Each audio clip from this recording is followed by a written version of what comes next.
we were at Latasha's event last week, and man, we got a chance to be exposed to working things out.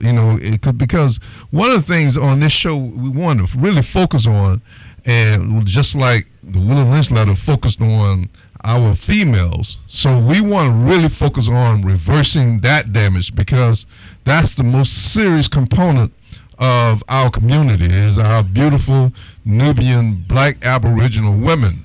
And I've learned the things. Our women have been subjected to some serious psychological and detrimental punishment. Right.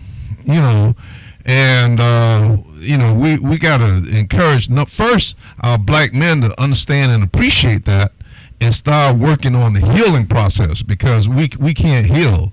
But I'm encouraging all women. Latasha explained the event in terms of where we went. So for those of you that knew, I had the event last week called The Secret to Living and Creating Your Best Life. And it was a vision board workshop, not a vision board party. What we did was the first 6 hours, 6 hours, because the workshop was a full 8-hour event. It was from 9 to 5. So the first 6 hours, we actually did a lot of deep work. We did... we went into limiting beliefs. We did some clearing. We did some healing. We did some guided meditations. We talked about forgiveness. We talked about a whole lot of things. We had some breakthroughs in there, some healings going on, a lot of good feedback. So it was a great event, great turnout. What did you think? I mean, you were a participant, so what was your take on it? What did you take away from it? Well, my take was, we were clearing the mind. Mm-hmm. Right. I think so many of us are walking around holding things in, and so in order for us to move forward, we got to clear our mind. Right. And I think the women that were there had chance to express some of the trials and tribulations that they had gone through, and we were working it out, and mm-hmm. In different stages. And I think, Latasha, what you were doing is subscribing a series of issues or social or psychological technology to bring it out, so that the person could just relieve that burden. Right. I think Erykah Badu came up with a bag lady, and so many sisters are carrying all of these bags. Right. And I think this was an exercise to help them to drop some of those bags. Yeah, exactly. Some people don't even realize the baggage that they're actually carrying. So in order to heal and move forward, some of us go through like some of the same repeated, unhealthy patterns in our life, and we don't know why. We don't know how to identify that or heal from it to move forward, so we can actually live the way we want to live. And so what we were doing in the workshop is I was taking people to a place where bringing them to awareness of where they are, and also showing them, okay, this is where you are, but this is how you get to a better place. You have to identify it first before you can heal it. And some people don't even understand what it is they need to heal, but they just keep going through the same motions over and over and over again. So I was very happy with the fact that a lot of the participants received healings and breakthroughs on that particular day. After we did the workshop portion of it, which was the first 6 hours, we did the last 2 hours of building vision boards. So everyone built a vision board and representing, what they wanted to be doing in life going forward. So it was a very, very powerful day for a lot of people that were there. So I'm very happy that the turnout was the way it was. Okay, so we do have a special guest that we're using this advanced technology to cut them in and bring them in on the show, Dr. Christopher Warren. And he has an extensive resume of community involvement. He's a community activist and educator. So while we're working on bringing him up, we want to talk about our sponsors.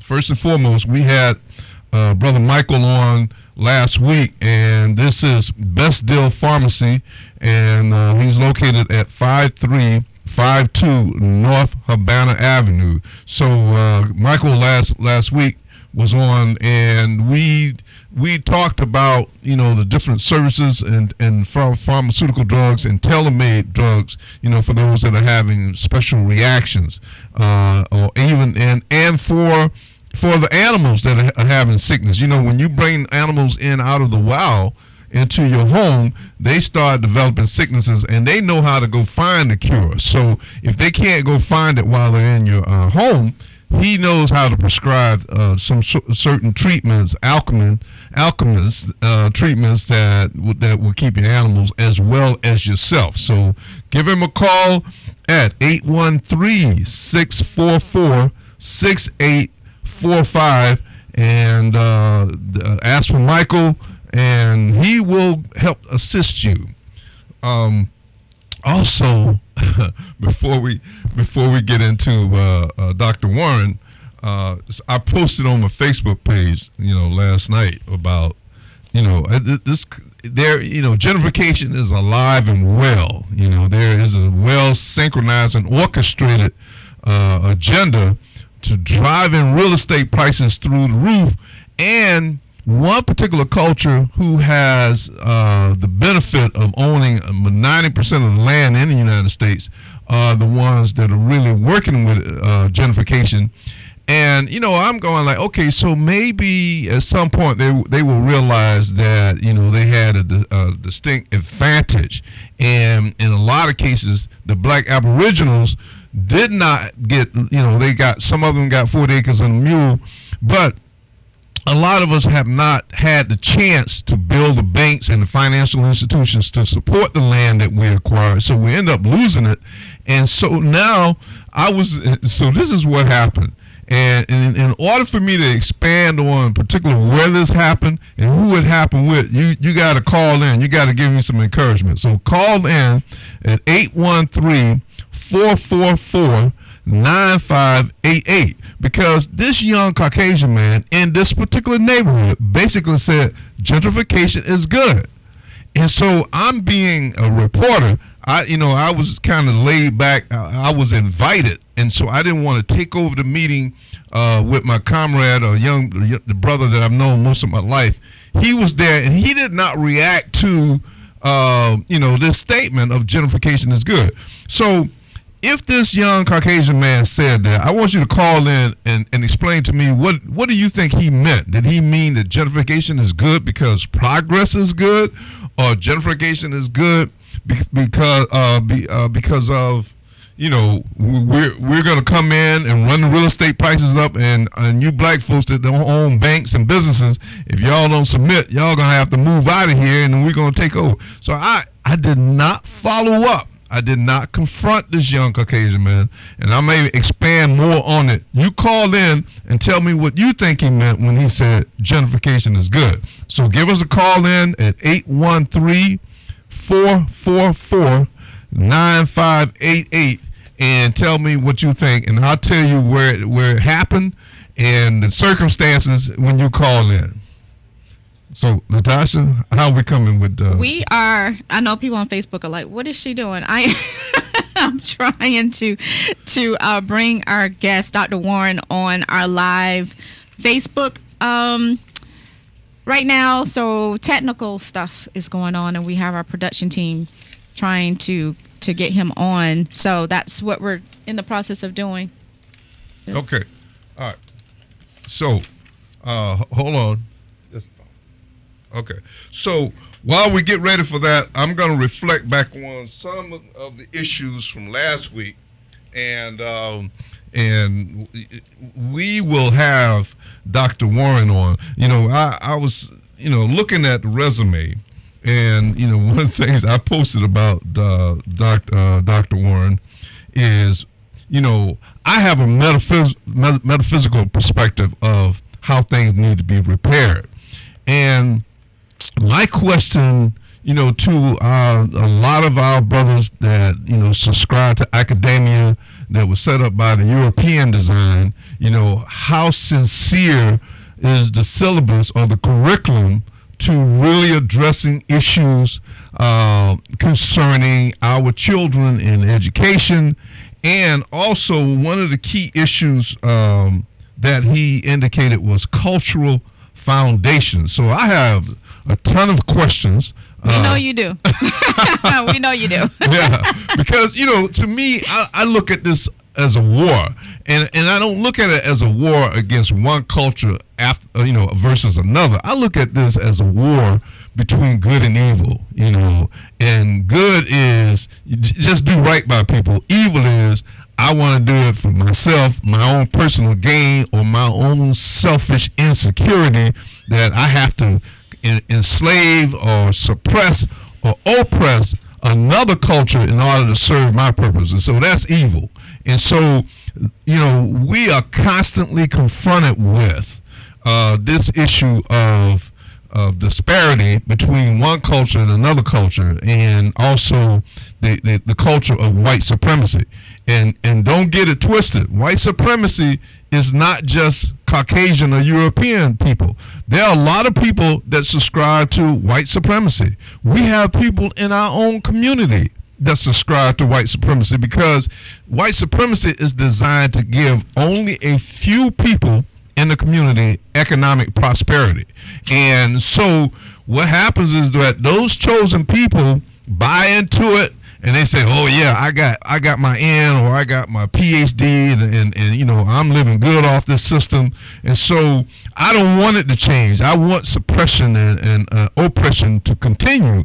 And this is why we still have these problems and issues going on. So don't always think that white supremacy is about Caucasian and European people, because we talk about the parasite, and the parasite is non-human, but it uses different cultures or individuals to do its bidding on this planet. So for those that are trying to figure, well, what is this parasite Andre is talking about? Well, for all my biblical people that read the Bible, there was a story about where the so-called Christ was in the desert, and this entity walked up to him and basically said, hey, why don't you bow down and worship me?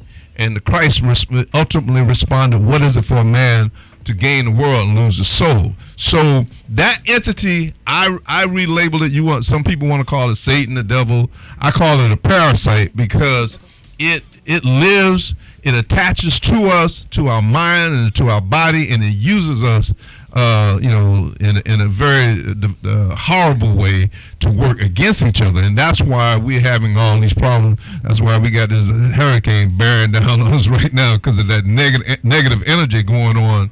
And so we have a break coming up, and stay tuned. Hopefully we'll have Dr. Warren on, and so I can start lightening up with all the questions. All right, so for all of our live people that are watching us on our Facebook, we have 2 Facebook live streams going on right now. One, we are about to, the one that was originated at the beginning, we are actually going to cancel that. So go to the new Facebook live stream that we have.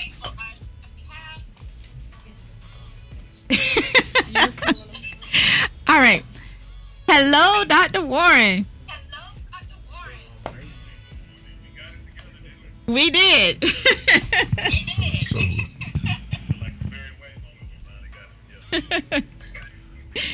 All right. Okay, so to our In Touch News people, we're going to go to break, but we're still live on Facebook here.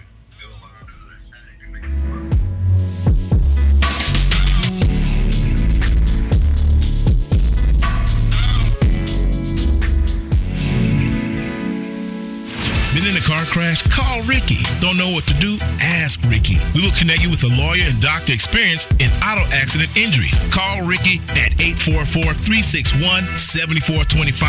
After an auto accident, you have 14 days to seek medical attention. You may be in pain, so call Ricky, ask Ricky for your best options. 844-361-7425. Call Ricky, ask Ricky is a legal and medical referral service. The lawyers in our network pay to receive referrals. Hi, I'm Donald L. Dowridge Jr., your motivational guru. This is the DLD Motivational Moment. You got up this morning. eyes sneaking open as the feet hit the floor. Got to thank God for the rise this day. The stove perking the smell of nutrition. Get to your destination with planned unselfish acts. Bulletin board read, do you have any to spare? Happiness and understanding. We all have experienced that one phone call, family member, co-worker, friend has passed on. We don't know our last evening or morning. Get up. Help someone out. Now walk it out. You got up this morning. This has been the DLD Motivational Moment. You can reach out to DLD at DLD282002@yahoo.com or 813-394-5875.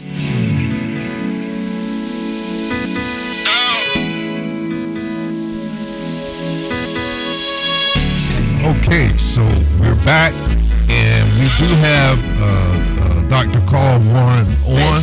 Chris, I'm thinking about, you know what? we have another Warren doctor. is my cousin. You know. We called him a doctor. He smack you. Oh. All right. That's my cousin. That's my it. cousin. Okay, well, go ahead, Latasha. Introduce.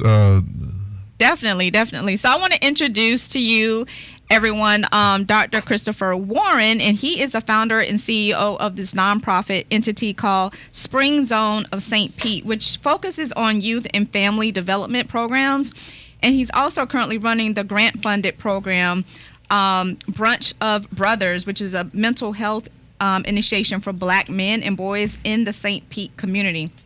So definitely want to welcome you. I know that one of the things that I really want to highlight is the fact that you go out into the community and you talk to people about what their needs are, and you actually help them by going out to other nonprofit organizations or corporations and finding the help that they actually need. That's one of the things that I really like about what you're doing in the community. So I definitely want to welcome you to the show. And I want to know, like, what is it that inspired you to start doing that in the community? Well, for one, thank you for inviting me on this morning. I'm always honored to have an opportunity to operate with shows like this that kind of come from a community perspective. So whenever you have a show like this means that people in the community are saying, hey, this is somebody we want to hear from. This is something we want to know more about. So that's always a plus in my book. The lion's share of my work comes from my experiences in graduate school and immediately thereafter in working in social service industry. Mm-hmm. And what I found was, because there's such a great divide between communities and corporations or entities with large sums of money, that when it comes time to deliver services, much of the time there's a disconnect between what the people are saying that they actually want and need, Mm-hmm. and what grant funding cycles are offering money for. All right, there's such a distance between the two. Like, let's say, for instance, there's a food insecurity issue. People are saying this is a food desert that I live in, Doc, because this is one of the issues I face. I was working at USF on a grant-funded program for African Americans to help them develop co-parenting skills. They weren't going to be married. They still need to learn how to work together in order to raise the child effectively. Right. And what I was finding from, my experiences when the parents would come in for interviews is there would be such a fluctuation in the energy that it was hard to get a solid read on what was a parenting or relationship issue and what was just a dealing with the symptoms of poverty issue. And, in that study, I had over 200 moms, and I took a sample group of them and just started asking them, because I did have a background as a personal trainer when I was in college back in the good old days. I got the background too. And I was finding, I was finding out these mamas were hungry, because I have that issue myself. I'm a hangry person. If I start getting a little short, a little cross with my answers, or a little impatient, 9 times out of 10, I haven't eaten in over 4 hours, right? So we were having these moms come in, and we're talking to them and the child's father, and sometimes the moms are just, they're not with it. They're just, I don't want to deal with him. I don't want to look at him. Right. I don't care about him being being around. And then that same mom the next week would be like, oh, I love that he's here. He's doing this. He's doing that. And so I'm trying to figure out, for fidelity purposes of the study, why are we getting these fluctuations in responses? So I talked to some of the dads. It's like, I said, what did she eat today before she came in, man? He'll go, man, she had some hot Cheetos and a Sprite, man. And I said, that was all she had? He said, yeah. And I'm like, okay. And I talked to another one. What she had before she came in? Oh, she had some McDonald's, man. She had a Big Mac, surprise, da-da-da-da. And I'm like, okay. So I made it formal. I went to my boss and I said, hey, look, I want to do a small informal survey. Not that we have to document, but I just want to get a sample of what these moms are eating before they come. And I did that, and I found that almost all of these moms were eating terribly. Extreme high amounts of hot foods, hot Takis, hot Cheetos, hot Doritos, hot this, hot that. Large amounts of carbonated drinks, lots of soda, lots of Kool-Aid, lots of Hawaiian punch. And I said, okay,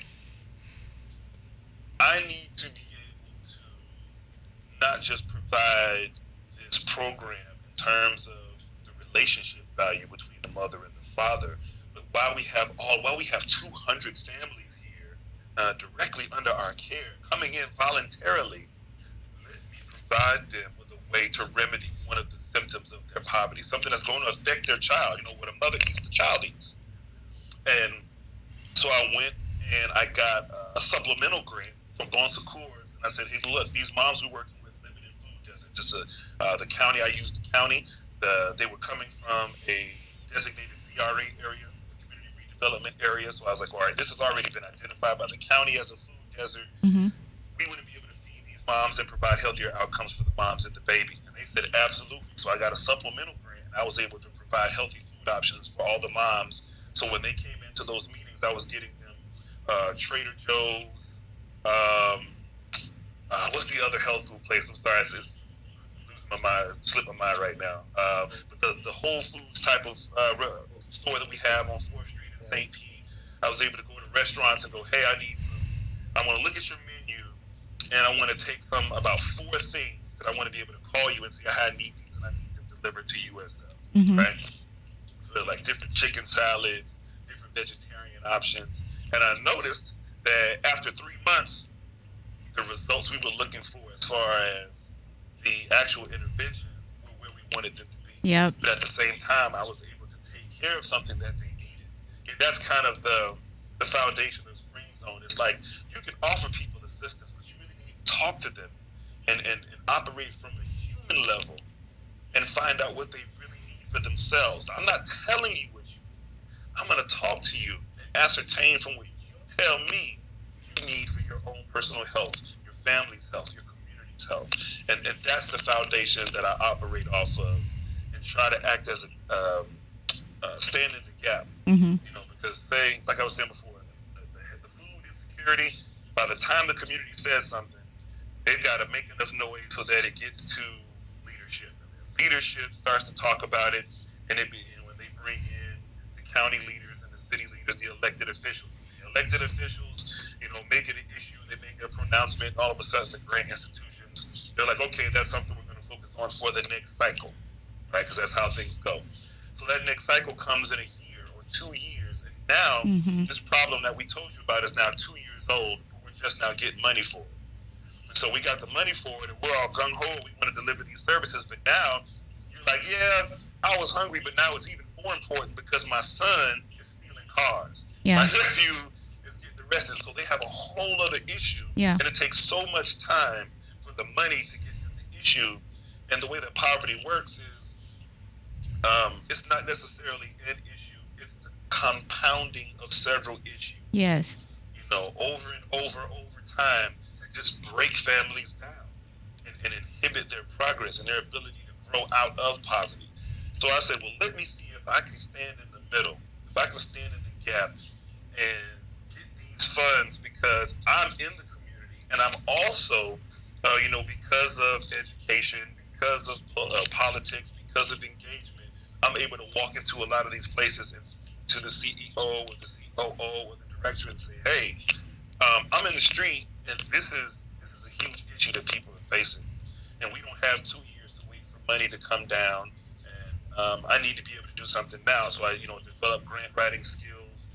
said, okay, I may not be able to pull in $2 million, but I can get $200,000, and I can go in this community and I can get them 80 to 85% of that grant directly applied to the services, because I only hire people per project and I contract them out.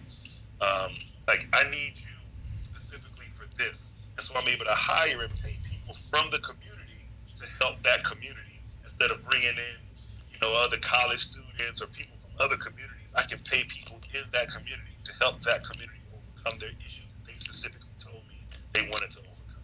Oh, I love it. I like the fact that you not only just you're listening to what the problem is. You're able to identify. Okay, first we need to fix this. Like you said, what are people eating that's actually causing their reaction and their behavior. A lot of people don't understand that, right? And as my background, I know that too. That what you eat directly affects how you feel and what you do. Right. So I love the fact that you took that and you didn't just say, okay, let's talk about what's going on in this relationship, in this family. You were like, wait a minute. First of all, let's fix this first, because this could actually help with the relationship in the family. So I love the fact that you dug deep and you looked at the core issue and not just did the whole talking around, okay, well, what are we arguing about? Those type of things. So I love that. Right.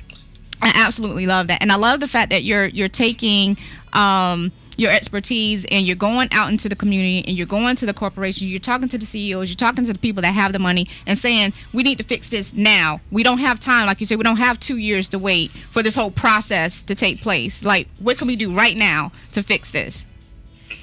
All right, so we're about to go to break, but when we come back, Christopher, my question is the root of this problem, and I hear what you're saying going to corporate America, but corporate America is getting in a state of mind of, y'all need to fix your own problem as a people. So how are you looking at partnering with other civil rights or social activist groups to develop an economic plan to resurrect our neighborhood? So we're going to pose that question to you, and we got a break coming up, and we're going to be right back on the mainstream, but on the Facebook, we can elaborate a little bit. That's right.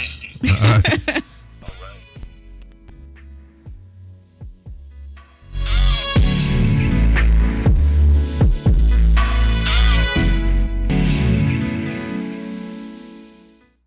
Hey, this is Agent Wright, better known as Mr. Clean. You looking for some great barbecue? Come see them two brothers in the grill, located at 423 Virginia Street, Charleston, West Virginia. We got ribs, chicken, pulled pork, brisket, collard greens, mac and cheese, baby. Come get some and get you a nice, smooth cigar. 304-550-4431. That is 304-550-4431. Come get some, baby. The Rib Man, mama, the Rib Man. My name is Gil Sampson. I didn't come from a very rich family, and so paying for college would have been very tough. I don't know if I would have been able to go to the college that I went to, and then I don't know if I would have gotten into the career that I am in. So I think Bright Futures has done a lot to shape my life. I got a job as a structural engineer, and I design residential buildings, commercial buildings all over the United States. Because of Bright Futures, I was able to go to college. So many kids just don't even ever get that opportunity, and to be able to do it and not have any debt when I graduated is amazing, and it was all thanks to Bright Futures.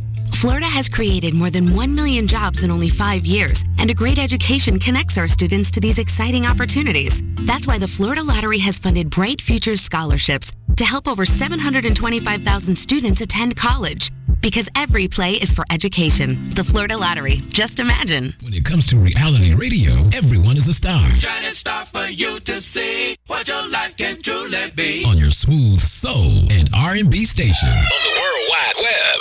In Touch Radio.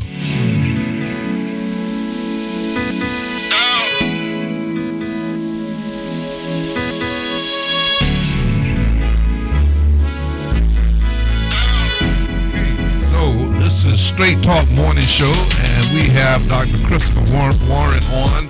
And the last question I asked, he has a brilliant plan approaching corporate America and say we got a problem in our neighborhood. And you know, I've noticed a lot of sisters, man. You can see that their diet is not in the right type of diet. You can tell by the obesity. You can look at their skin, you know, and it's a serious problem. But my question to Christopher is basically, you know, we have gone, you know, we're still going back to corporate America saying, please, will y'all give us a handout?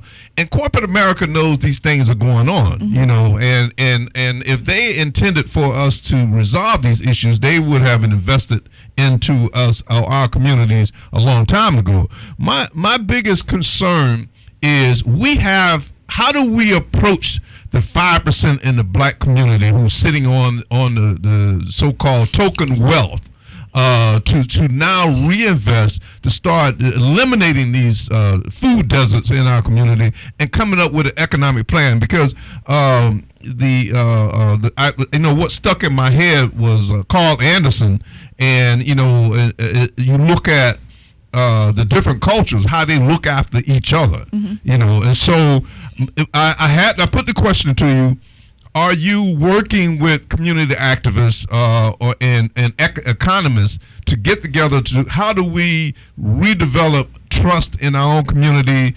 How do we build economic empowerment in our own community so that we can start teaching our people how to eat? You know, now I heard you say you came to Florida when you were 6 years old, and I was born here a long time ago, and my mother was a food nutritionist. When we were in elementary and high school, we ate very well balanced meals, and we were taught how to eat. You know, and so all of that has dissipated, and corporate America had to be involved in that. You know, because you know, well, the other kids, you know, just because the kids are saying, "I'm spoiled, I don't want to eat a nice balanced meal." Well, you know, when we were coming up, you're gonna eat what they gave you, and if you're hungry, you're gonna eat. So that's 10 questions in one. Christopher. So go ahead. I hope you kept up, Chris. Okay, I don't. Okay, first of all, you have to understand. That's not a problem. I'm also a college professor by trade, and I'm used to getting students who haven't formulated their thoughts, so they give me everything, their whole life story. And they go, hey, what should we do about this? You know, so I'm all right with untangling it. But so I think I'll start it from this direction. I work with whoever is passionate about what I'm passionate about. One of the great failures of my life that I'm glad happened was compassion. To the beginning, thinking this very pro-black unifying idea that black people want to have black people. Very, very, very, very much wrong. As a matter of fact, the worst unit experience I've ever had in trying to work with the Propel community and I was something getting a group of people together led to was wrong. I've been taking advantage as of my name, of my position, and doing things in my name to boost his own situation and kind of settle my lead rather things behind. So that put me in the mind frame of, okay, look, situation. A lot of this stuff it sounds good in theory, but we really are damaged people. And capitalism has made it so we don't look out for the community, we look out for ourselves and put money in our own pockets. And that is the antithesis of what I do. What I do is get people to put themselves in a position to help themselves. Like I said, I find people in the community and then give them the money and let them do the work. I'll guide it. I'll write the grant. I'll do the data. You know, I use my privilege as somebody with a PhD to provide that level of assessment. Like I'll, track the grades of the kids, track the disciplinary issues, go to court with them. Like I'll do those things so that we can have good data to show what we're doing is worthwhile. But I do not do direct engagement in trying to bring tons of people together to convene and get them to solve a problem. That's not my strength. I tried it because I believe in it. At my core, I'm a Pan-Africanist, a Garvey Pan-Africanist, not any of this newfangled stuff. I firmly believe in self-determination. Kujichagulia is the core. It's the core of my philosophy in terms of community service. So when comes to engaging corporations, if I see there's a corporation that's doing bad things in the neighborhood, I'm not going to approach them because I know they're looking for someone to validate what they're doing so that they can come back on the other end and go, okay, yeah, we blame for doing all these things, but we gave about 25 cents to help this. No, I find what I find is there's a lot of corporations and a lot of white folks who want to help and have no idea how to, because we have, unfortunately, a gatekeeper system in many of our communities, and they know that there's this person who they've always gone to who's black, but they notice that they give them opportunities and resources and it doesn't execute. It doesn't get implemented in the way that they thought it would. So I go to those folks and go, hey, look, this is exactly what I'm going to do. This is exactly who I'm going to use to do it. And this is how much money I need to do it. Because I often need substantially far less money, than what other people are asking. They're intrigued. Because I tell people, it doesn't take $1 million to solve all these problems. It really doesn't. If you give me $200,000, I will double the value of some other big group that you gave $1 million to. Why? Because they have to pay on their bill. They pay health insurance for all these other folks. The executive director decided to pay themselves $100,000, which is, ludicrous. I'm only going to take what they tell me. If they say, hey, it's going to take us $150,000 to execute these services, I'll say, okay, I'll take what you have left. Okay, I don't try to get rich off of assisting my community. I have quantity and quality. So as long as I continue to work hard, I get paid. That's how it works. Whereas you have the opposing philosophy, which is, I'm going to find this issue, I'm going to get as much money as I can, and when the grant comes in, I'm going to take half of it, and if there's enough left for services, I'll go ahead and put it there. That's the opposite. And as far as activists, I work with activists as the issue dictates. For example, just 2 weeks ago, I took 10 African American boys that they would label at risk or whatever. I just call them black boys from the hood. They just kids that need to see more. The Dream Defenders, who are the largest social activist group in Florida that's currently active, that is based with people of color and people under the age of 40. So these are young people of color who are pushing a specific political agenda. They were very successful last year. They got Amendment 4 passed, which restored voting rights for felons in Florida. Huge victory. And a lot of folks don't know that was 100% the effort of black and brown young people with the Dream Defenders. So they had their annual convening in Fruitland a few weeks ago, and I took 10 boys from St. Pete down there, and they learned from their own kind. They learned from people who look like them that just because you're not 18, just because you're not wealthy, doesn't mean you can't positively and with a huge impact be able to make a paradigm shift in your state, in your city, in your county. So I worked with that group. There's amazing people, Epiphany Summers, Ashley Green.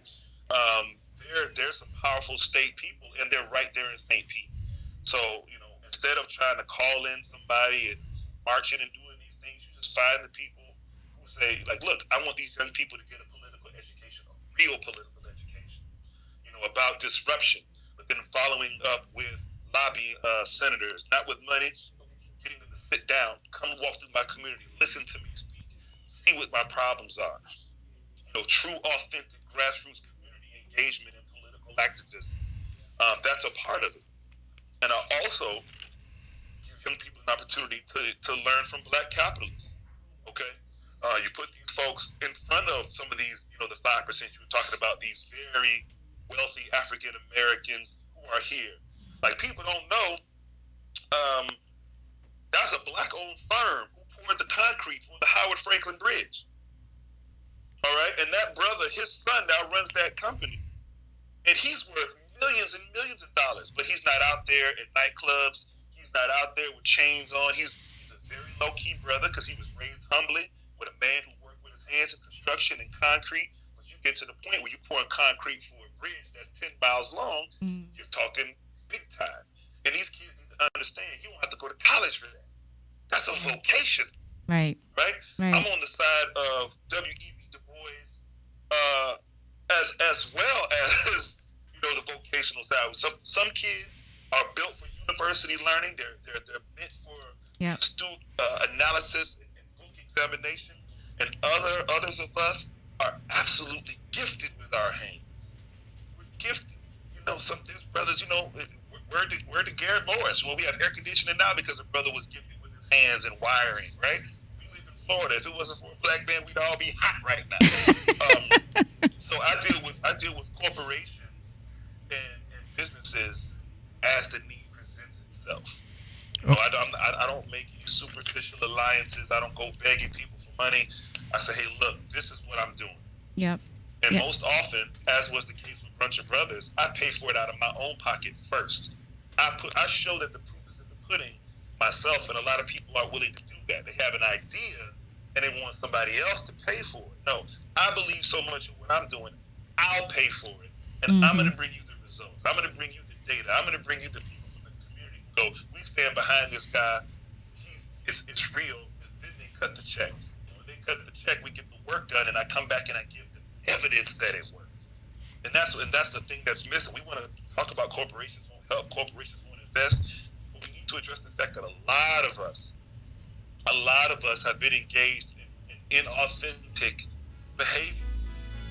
The fact that our children and families are suffering to better our own personal circumstances. Corporations have noticed that.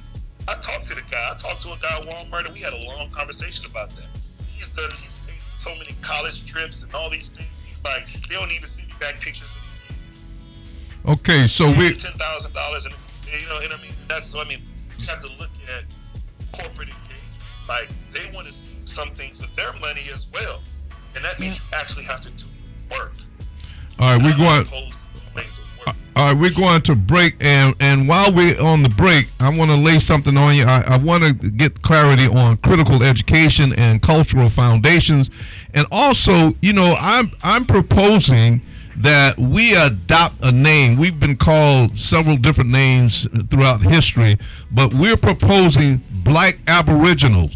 Because the name white supremacy, it has a national or international flavor or meaning to it and an agenda. And so I'm thinking we put this out there, and I meditated with the Guardians and the ancestors, and they said we shouldn't be called Jamaicans, Bahamians, or Nigerians, or African Americans. Why just be Black Aboriginals, the original human on this planet, and galvanize ourselves as a people? So think about that. While we're going to break, we're going to ask you some questions, and I want your response on it. This will be the first time that we're putting that name out there for a challenge. Okay.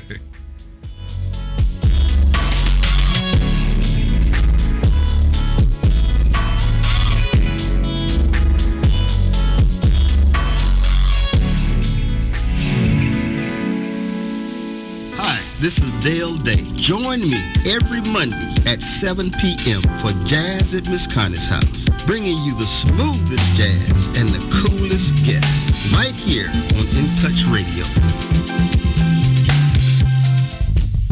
Hi, I'm Donald L. Dowers Jr., your motivational guru. This is the DLD Motivational Moment. One darn second. America since 2017 is suffering from a serious hiccup. 9/11 is seriously overused in a distasteful manner. Every day the cops are calling on an innocent person of color.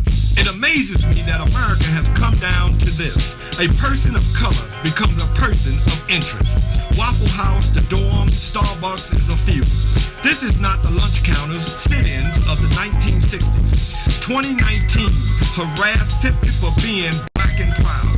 Hold on one darn second. This has been the DLD Motivational Moment. Pre-order my new book, Motivational Moments, at DLD282002 at yahoo.com or 813-394-5875. In Touch Radio, where you can listen to a cruising flow of smooth soul and jazz, today's R&B, a fun touch of hip-hop and gospel. All my music on one station. Giving you a buffet of music, news, and entertainment. We're In Touch Radio.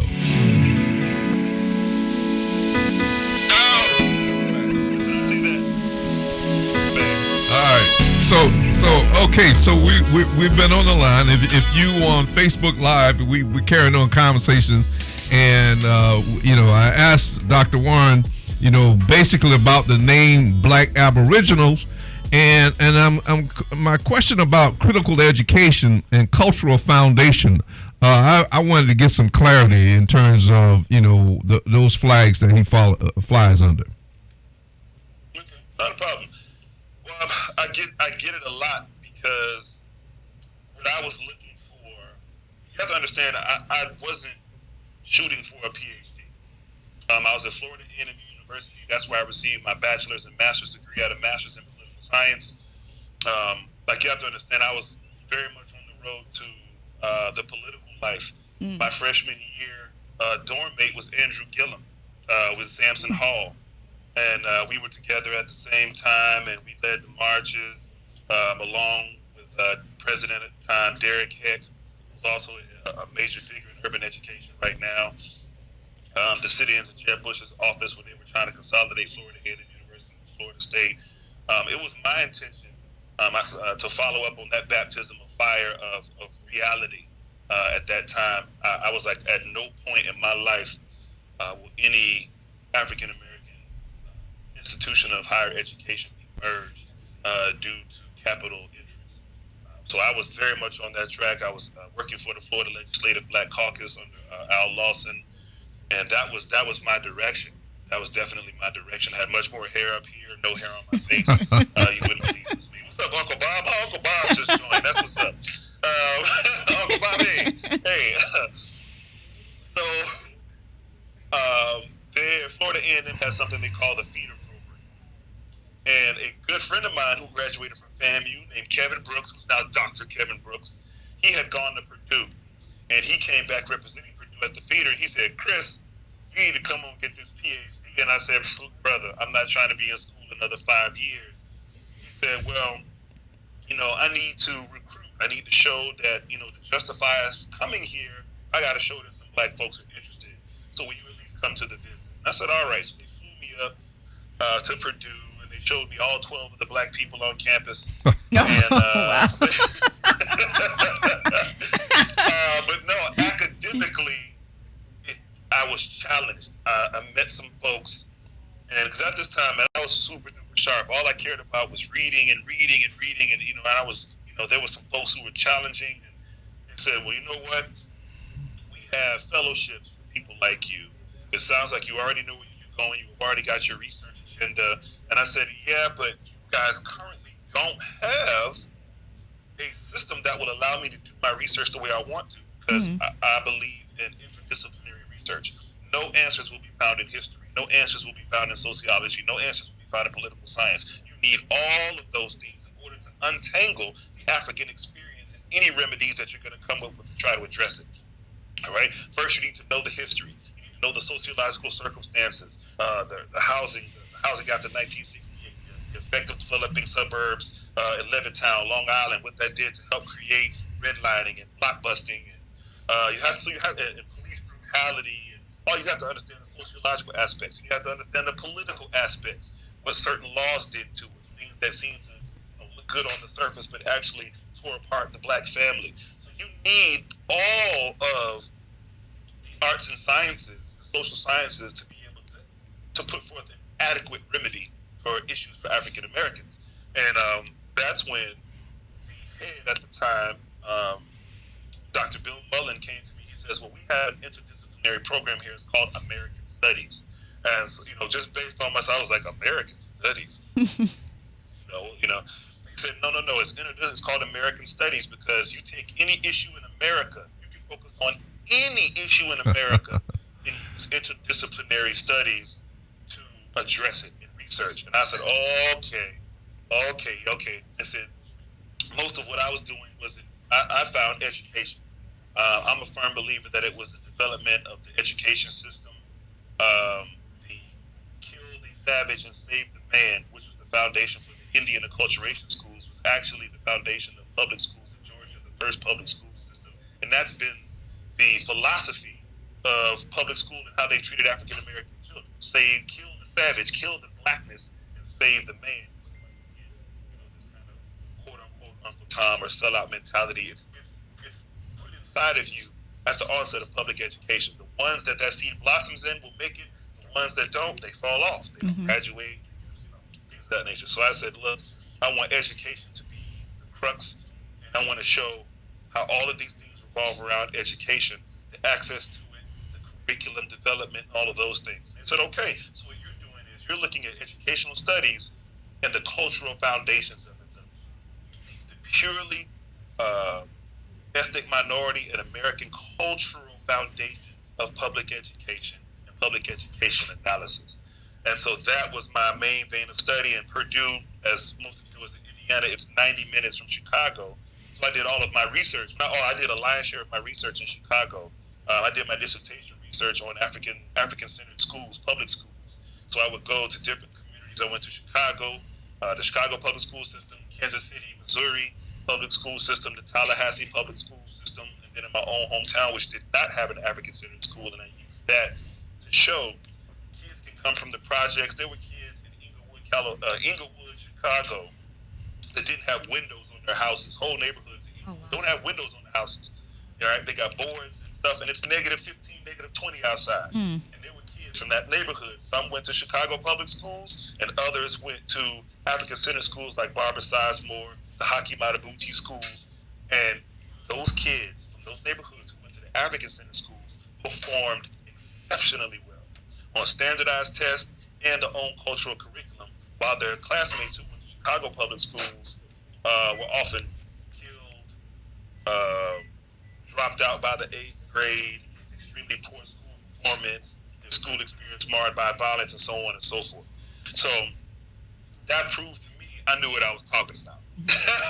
Okay, so all right. So that's the crux. So cultural foundation, critical education is the analysis of education, the foundations of education from a cultural perspective, not just an educational one. So that gives us the ability to look at what's happening outside of school and say those things are just as important as what's happening inside of school.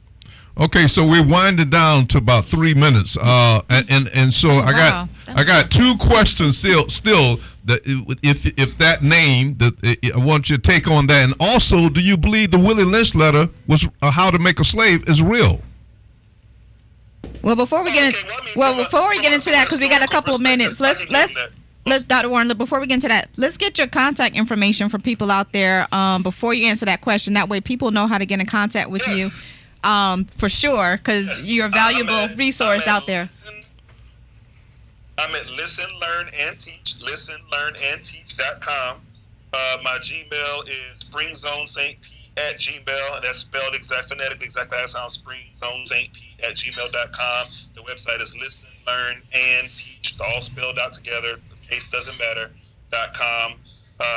But for his question, I'm glad he asked, because I love it's a two-pronged answer that's still fast. Historically, because I am a historian, we know Willie Lynch was not an actual person. Okay, there is no evidence of a Willie Lynch as a slave owner, any documentation that this person ever existed. However,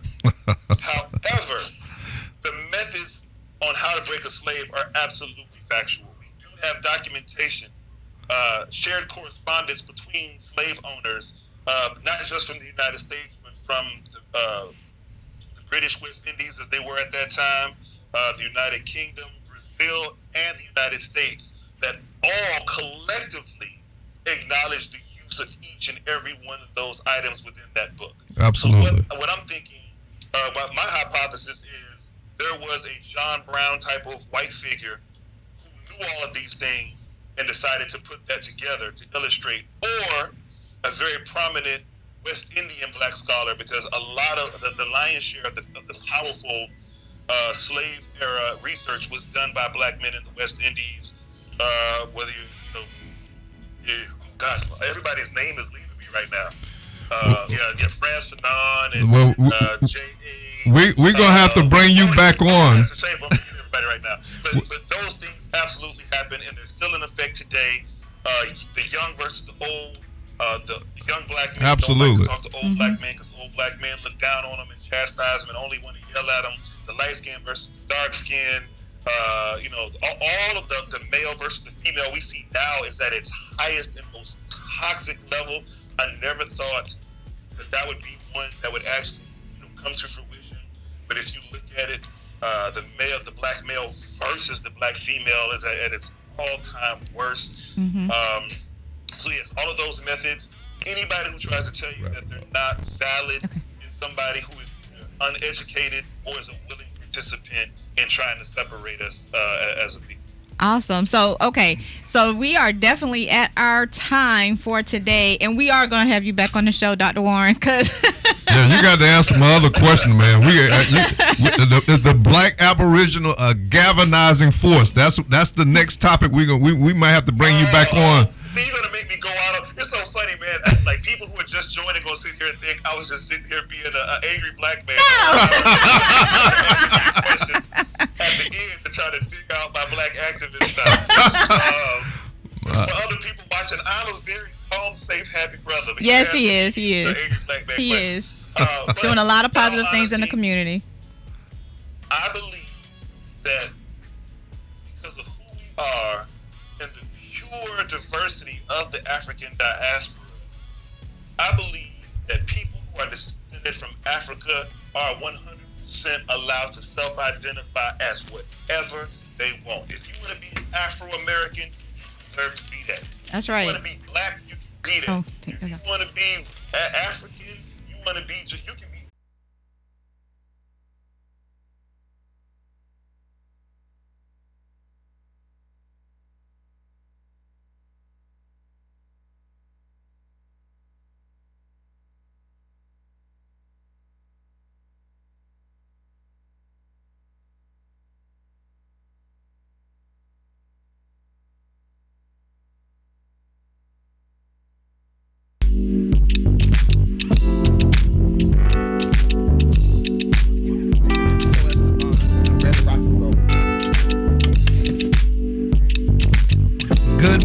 Good morning. This is Attorney Clint Paris, and you're listening live to In Touch News Radio, reality radio, where everybody can be a star. And this is straight up the middle. You know what that means? I lean into the left because the good professor Tony Seabrook is out educating today's youths, molding their minds, hopefully in the right way. But when he's away, for some odd reason, we typically tend to swerve off to the left a little bit. Hey, not my fault. If you don't like it, guess what you can do? You can jump on the phone line and call in at 888-444-9588, and you can straighten me out. Make sure I keep it down the middle. Otherwise, my opinions may lean a little bit to the left. But I'm happy to be back, everybody. Last week, I was out returning my son to college. He's embarking on his education, just really an exciting time, and I'm hoping that turns out well and he's fulfilled in that endeavor. And for all of you all who have kids that are back in school, hopefully things are going well. You're keeping them safe, and everybody's getting settled into this year's academic routine. And on cue, as nature would have it, guess what? We get a little storm blowing in. So something else to factor into what you're trying to figure out. So hopefully everybody's staying safe. Hopefully you prepared yourself. I don't want to hear this. It's not coming my way and I'm not ready. Go ahead and get ready. If it doesn't come your way, keep the soup in the cabinet. You can eat it later. The ice, you can use that. The water, you'll drink it. And I know you will drive up all that gas you put in your car. But just don't get caught without the things that you need in case a storm comes this way. So we're excited this week to be back on the air. And I'm most excited because I've got a guest co-host in studio with me. Her name is attorney Teresa Jean-Pierre Coy. Good morning, Teresa. How you doing? Good morning, Clint. Thank you for saying my name. I've been working on it. No, I'm happy to have you here. I know that you're well accomplished lawyer, done some great stuff in our community. But can I tell what made you ever start out? I know I have my own story, wanting to be a lawyer. Well, it's a funny story, but I grew up in Brooklyn, New York, and in the 80s, and during that time.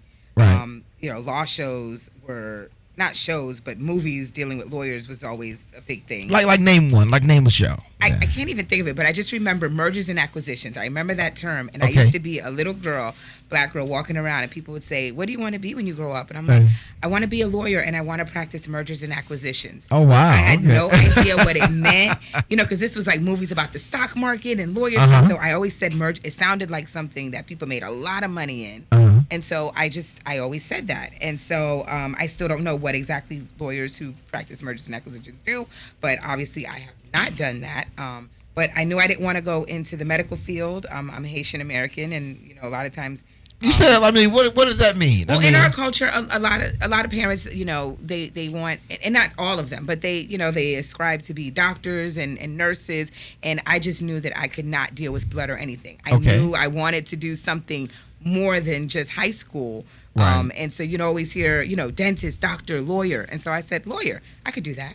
Yeah. Well, I stuck with it. And I think that's not common in most cultures. I can't think of a society where you go where doctors and lawyers aren't at the top of the heap. Some communities you go, you may find that they lean maybe to education or they lean towards religion.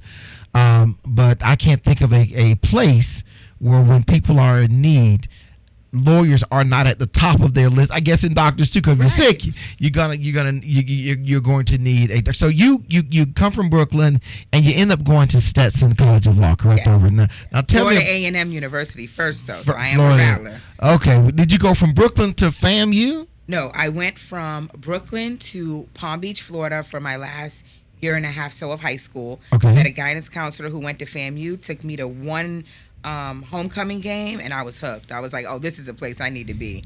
So I graduated and I went to Florida A&M, went to Stetson on a half scholarship. Okay. And met my husband who's from Tampa, Florida, and here I am. Oh, wow. Okay, then. So listen, if you were wondering, she is married, so you can strike that off the list right there.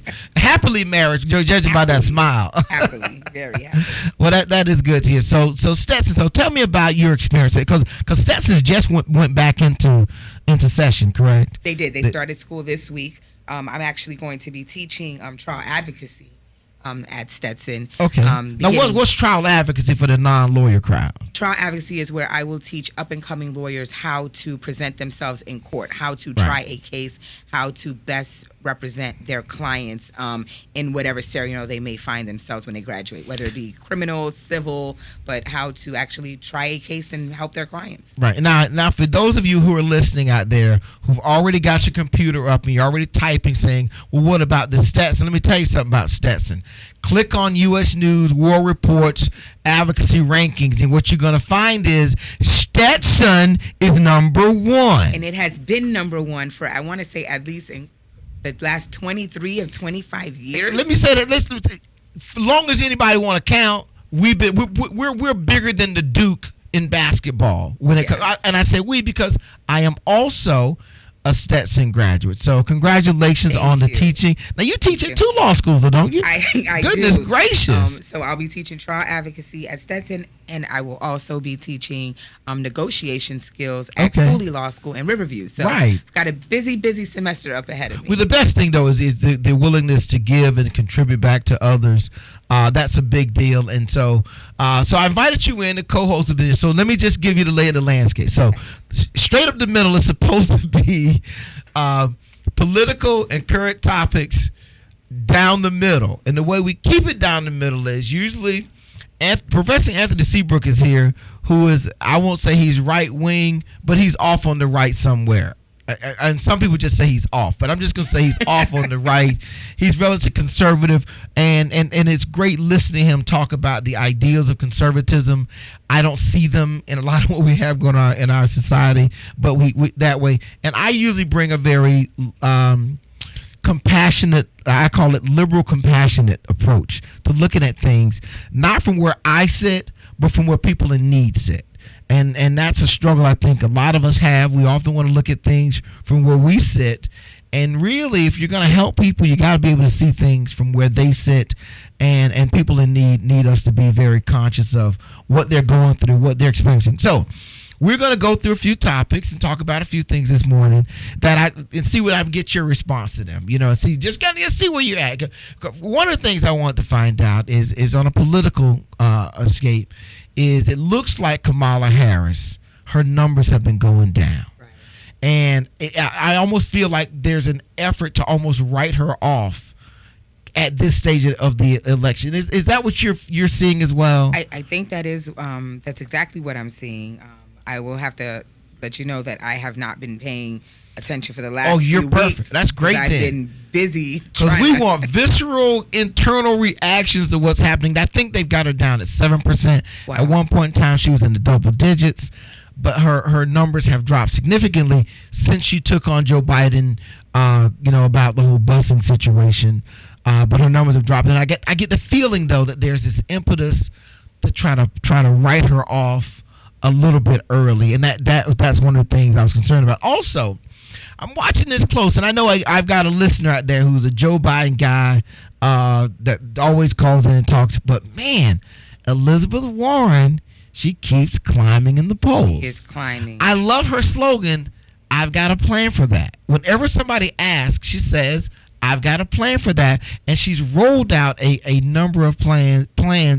But what does it mean to you as a woman seeing so many women in the race and seeing one like her who's starting to make strides forward in the campaign? I mean, it's amazing to see, especially as a woman. Obviously, with the last election, I know a lot of women were behind Hillary Clinton. I don't think Elizabeth Warren is anything like that.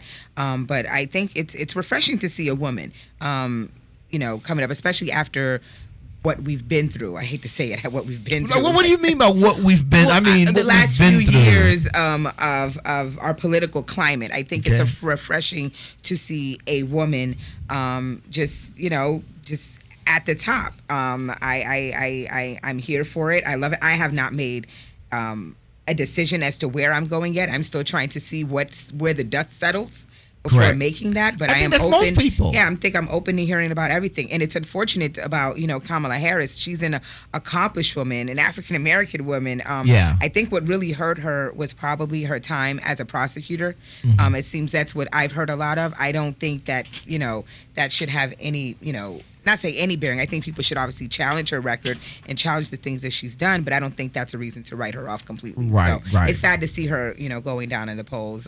Hopefully that can turn around and we can get her back up again. It used to be there were no polls at this time because people didn't get in the race at this stage. It's just a different election. A complete different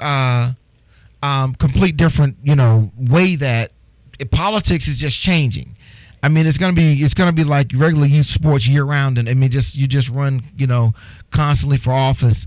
The last thing I want to touch on real quick before we take a quick break, politically, is Joe Biden. I feel bad for Joe because I've got some older members at my church, and I find myself sometimes re-explaining things, or they're re-explaining things. I'm trying to find out, did they hear me? Oh, did you forget I just told you that? Those kinds of things. And I look at Joe and I wonder, is there any merit to this idea that he's kind of losing it? Because he had another big gaffe where he's telling a story and they can't match up the facts. And he comes out and says, well, whether it was here or there, it happened, so it doesn't matter. But what are your thoughts about these attacks on his mental state at this point? I think Joe Biden is fully aware. He knows what's going on, and I just think that that's just the personality that he has. He's always been that way. He's been a gaffe, or but I mean that's just his personality. So I don't know the specifics about that story. I know I read it real quick when I was on the internet, but I feel bad for Joe. I really do. I think he. I mean, I don't know him personally, obviously, but he seems like a genuinely nice, great guy. And he's just. So. But when you're trying to get into this particular position, everything is under a microscope. So, all right. Well, we got to take a break, pay some bills. This is In-Touch News Radio, Reality Radio. When we come back, we're gonna slide over. Hey, guess what, everybody? In case you didn't know, we're celebrating the 400th anniversary of slavery starting in the United States, and we're going to go over a couple other things, talk about Puerto Rico and Trump, and got a lot of stuff to talk to. So, and also talk about Stand Your Ground and impact on politics. In Touch News Radio, Reality Radio, where you too can be a star.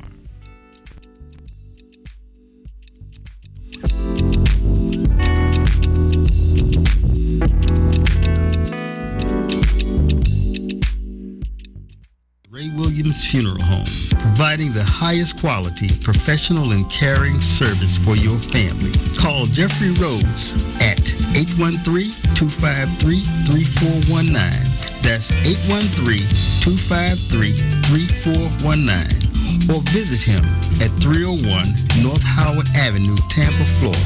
Ray Williams Funeral Home for the finest care and quality service. Hi, this is Dr. Veronica Walters, also known as Dr. V, the head of school at the Walters Academy for Entrepreneurship, a place that we like to call The Way, where we're educating today's youthpreneurs to be tomorrow's billionaires through social entrepreneurship. Do you have a student who's bored, frustrated, gifted, inquisitive, creative, business-minded? Then maybe you need to check The Way out. Listen, we have an educational platform that allows for individualized instruction. It's strength-based, project-based, and designed to help your student become the absolute best they can while starting their own business and being an entrepreneur. If you're looking for something different and you need to find a more excellent way, then you need to visit us at The Way. That's The Way, www.thewaetampa.org. Or you can call us at 813-603-7923. We look forward to showing your student a more excellent way at The Way. In Touch Radio, where you can listen to a cruising flow of smooth soul and jazz, today's R&B, a fun touch of hip-hop and gospel. All my music on one station. Giving you a buffet of music, news, and entertainment. We're In Touch Radio.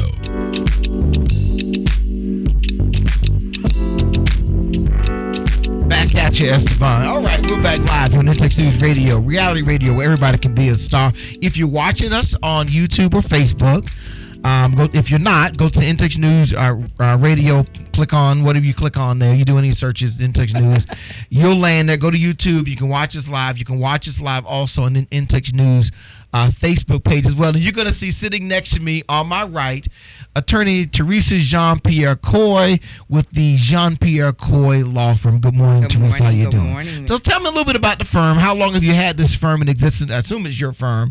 And tell us a little bit about what you guys do over there. This December, I will celebrate 10 years with this firm. So 10? it'll be 10 years. Yeah. Wow, that was fast. Yeah, it was fast. I remember the other day you were graduating law school. Right. So 10 years of having my own firm, and April of next year will be 15 years as a practicing attorney. So, it has been a wonderful experience. It is my firm. I mainly practice criminal defense and personal injury, and I enjoy what I do. I'm passionate about it, and it's wonderful. Now, at one point, I thought you did a lot more family law, correct? Well, no, not a lot.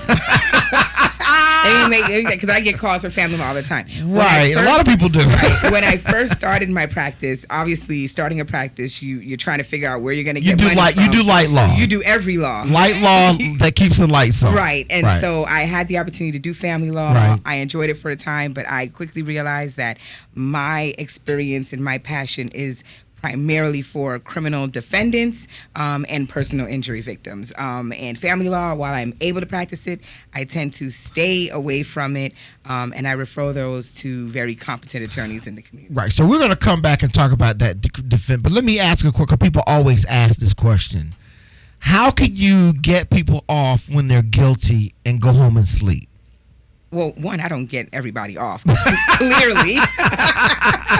And then for me, it's not about getting people off, or that's not what it's about. My sole purpose and my passion is to make sure that when the government charges a person, any person with a crime, that the government comes correct. If you're going to take away somebody's life, liberty, or anything, I need to make sure that the government is held accountable and that they prove their case beyond a reasonable doubt. And that's not all I do. Most of my cases don't end up in trial. Right. I also make sure that police officers have followed what they need to follow, that they treat people the way they're supposed to treat them. I make sure that the judges are being unbiased when they're dealing with defendants. So as a defense attorney, I don't just get people off. I make sure that the system does what the system is supposed to do, regardless of a person's race or anything else. That is absolutely one of the things I think most people lose within the justice system, is that it's about balancing the scale and making sure it is applied the way that it's supposed to apply to people. Let me ask you about, so you're an entrepreneur. So having a law firm, people think, oh yes, but you got to run that firm. It's a business.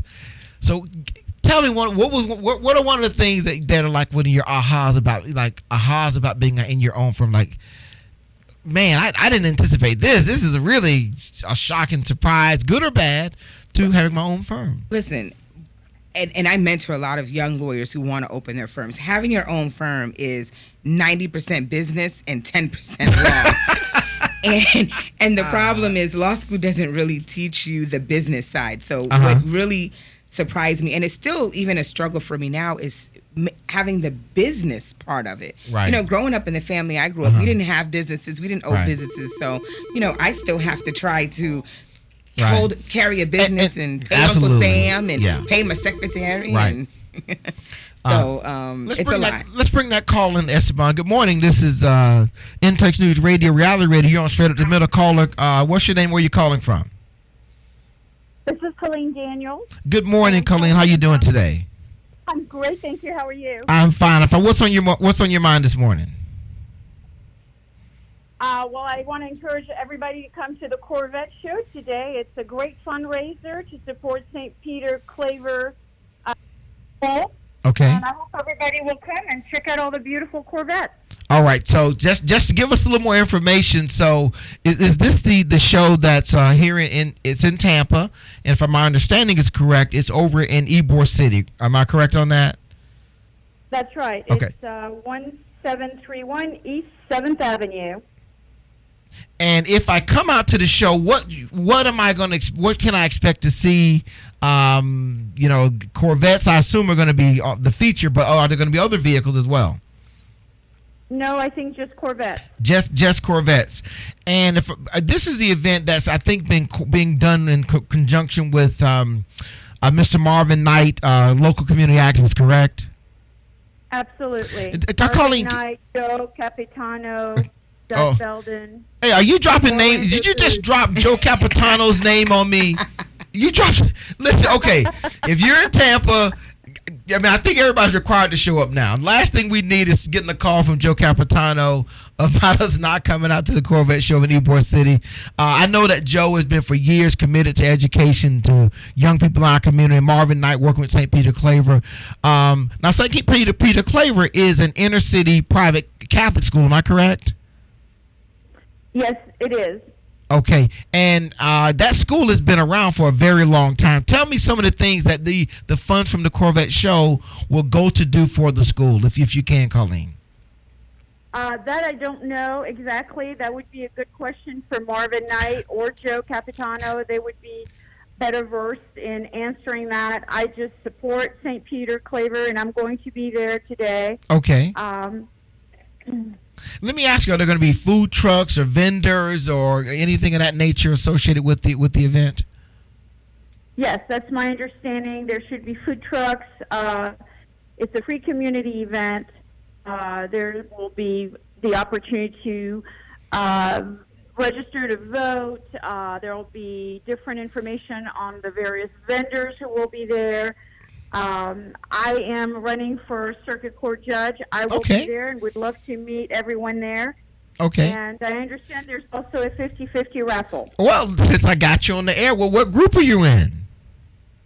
I am in Group 30, so it's a Hillsborough County-wide race. Okay. Open seat for Judge Martha Cook, who will be retiring in 2020. And it's a nonpartisan race, as you know. So, well, let me teach you a little bit about politicking. You're on the air. You got thousands of people listening to you on the radio. Why should people select you, Colleen, for this particular seat to serve as judge? Thank you. Great question, and I appreciate the opportunity. Oh, somebody's coached you how to respond already. Go ahead. Well, go ahead. Tell us about yourself. So my name is Helene Daniel, and I have been a trial attorney in Hillsborough County for over 30-some years. Okay. And I believe I am not only extremely experienced, not just as a trial attorney, but I've also been a circuit court certified mediator for many years. And I think the two blend well to transition into serving on the bench. But I also believe I have the life experience required to have the appropriate temperament, the judicial demeanor to serve not just the law, but the public as well. Wow. Well, thank you very much for calling in. Thank you for sharing that insight about your qualifications. But most of all, I want to thank you for being willing to serve. I believe we have one of the best circuits in the entire state of Florida because good people are willing to step forward and serve. So good luck with your campaign. Good luck. And for anybody that's out there that's listening,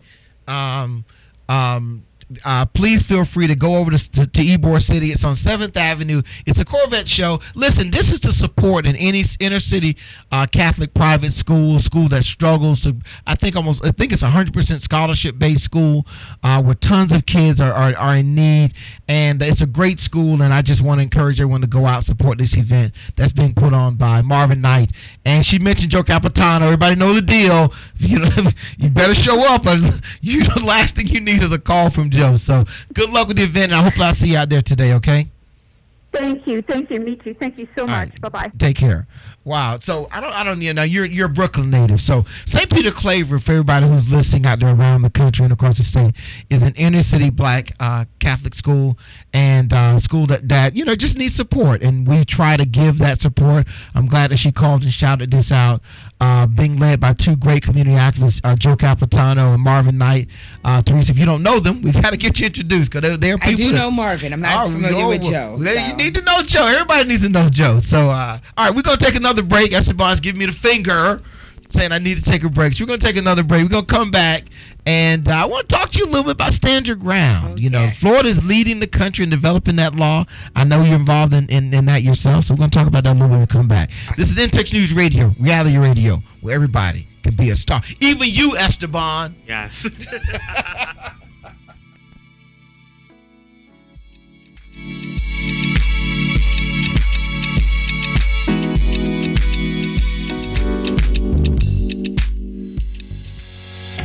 Hi, this is Trina Johnson with Caldwell Banker Real Estate, the real estate agent you've been looking for. If you want top dollar for your home or you're looking to make a purchase, call me at 813-244-6953. Again, 813-244-6953, and let me list your home.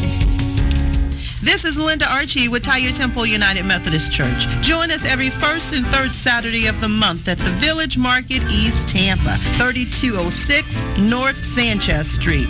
Free parking, free admission, fresh produce, live entertainment, vendor shopping, and delicious cooked food. Join us every first and third Saturday of the month, beginning June 22nd. For vendor information, call me 1-888-991-2502. See our ad in Touch News or Florida Sentinel. Please call me at 1-888-991-2502. The Village Market at East Tampa, 3206 North Sanchez Street.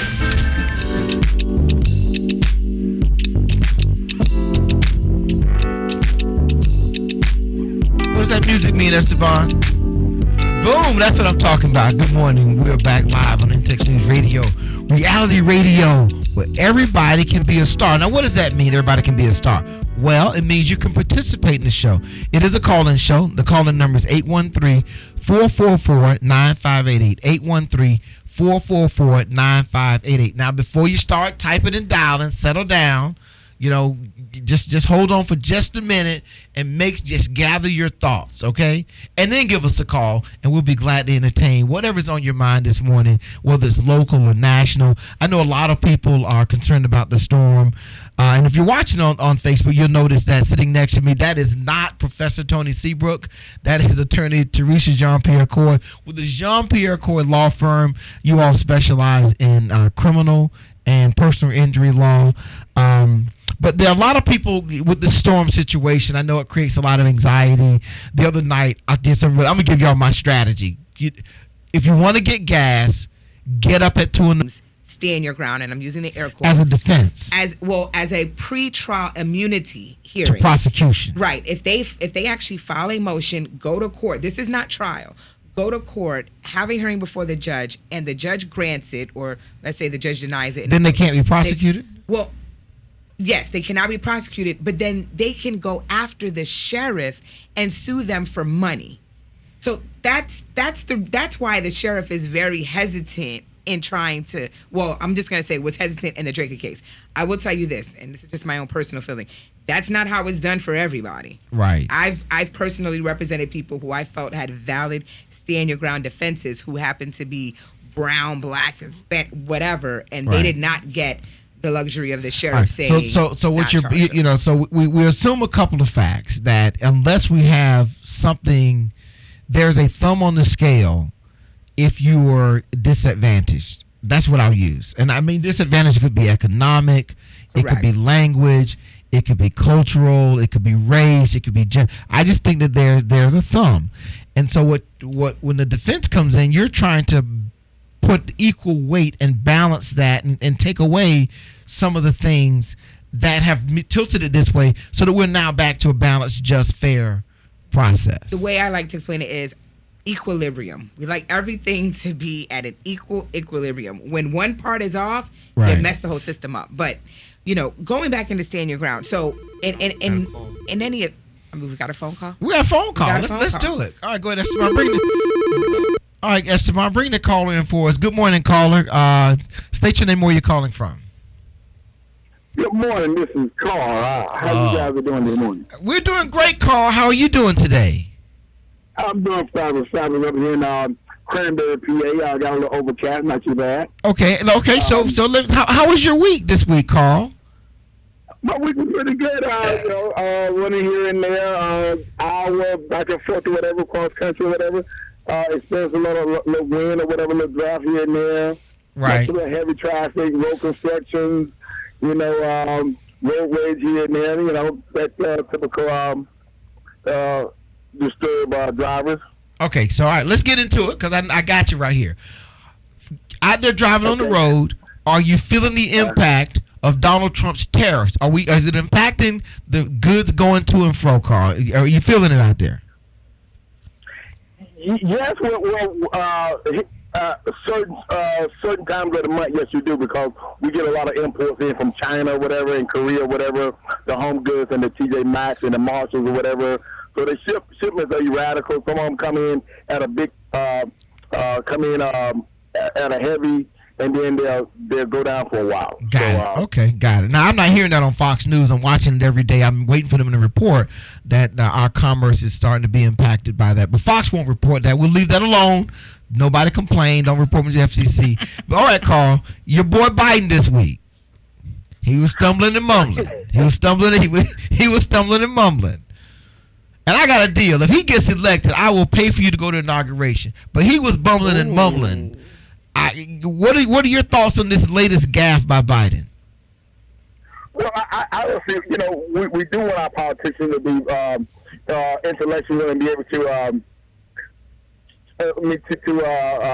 be able to convey their message or whatever. But if I relate it as if someone tell me a story or whatever, and I go back and try to tell the story to someone else, I may miss the words up or miss the story up a little bit, but is there any truth in that story? Now, we have a president that has no recollection of even telling a lie when he does tell a lie, and it's proven by all your news agencies, and then he can deny this. So I think Joe Biden is just, he's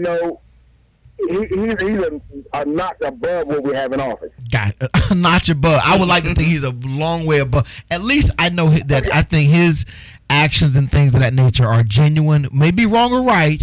I just think they're not manipulative or they're not mean-spirited. So, all right, Carl. So you heard me earlier. Hopefully you're listening. I don't have Professor Tony Seabrook in studio. I've got with me attorney Teresa Jean-Pierre Coy from the Jean-Pierre Coy law firm. She is very well versed on, I'm going to call it the stand your ground statute. How about that? Am I fair? That's what people know about. Right. So, Carl, I'm not going to say that you get involved in legal incidents where you need to know the law, but do you have a question regarding stand your ground for attorney Jean-Pierre Coy?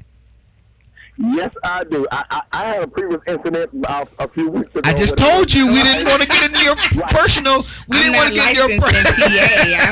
I just told you we didn't want to get into your personal business. But go ahead, Carl. What's on your mind? Go ahead.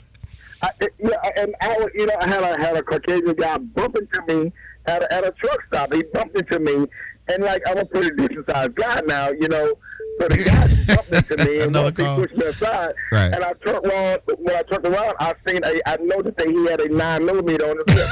So if I had addressed the issue, what would have been my stance on that? Because he saw that he touched me first. He bumped into me first. So I think you made the right call in that situation. And I'm glad you're here with us to tell the story. Yeah, I think 9mm trump bumps. So one of the components of the stand your ground is about being in fear, correct? Right. It's a subjective standard. So it's what the person, essentially says that they were in fear or they felt like they needed to use. And it's not just deadly force. It could be non-deadly force as well. But that's one of the main components. But the difference is it means that it used to be that you had a duty to retreat unless you were in your home, which was the Castle Doctrine. The Castle Doctrine. It just basically, it kind of took the Castle Doctrine and put it out into the regular outside the Castle Doctrine. So anywhere where you have a right to be, if you feel that you are in fear of great bodily isn't harm, a reasonable fear though? Yeah, it is a reasonable fear. It's a reasonable fear. Right, exactly. It's a reasonable fear.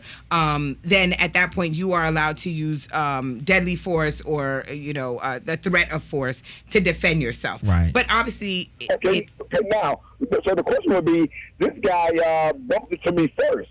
Right. So how would that be standing your ground if I address the issue? How would that be standing your ground? But let me ask you though, how would you have what way of addressing the issue you're talking about? Excuse me, is it excuse me, sir, you bumped into me? Right. Or is it, let's get it on? No, hey sir, was I in your way? What was I doing wrong? That type of thing. Or if I said something and he pulled his gun out or whatever, that type of thing. Could he claim to stand your ground even though he bumped into me first? Oh, I see what he's saying, because he initiated the contact. He bumped it, right. If it starts to... Well, I think, one, there is a section, and this goes into self-defense. Okay. You can't be the initial aggressor and claim stand your ground. But there are some incidents, let me give you a caveat. There are some incidents, though, where you can be the initial aggressor and still claim stand your ground, but it really goes on a fact-by-fact basis. So there are some little caveats to that. But the bottom line is it's really a fact-intensive type of inquiry that you need to make. All the facts are different. So, it's hard for me in that scenario that you gave me to kind of tell you, what would be stand your ground. I would have need to have known like what the end outcome would have been, but it doesn't sound like anything happened. Yeah. And I'm happy to know that you held your temper and you were smart. You saw the gun, you let it go. I hate to tell you this, but I've seen you. You're going to get bumped into again one day, so hopefully you'll be as reasonable the next time you get bumped into.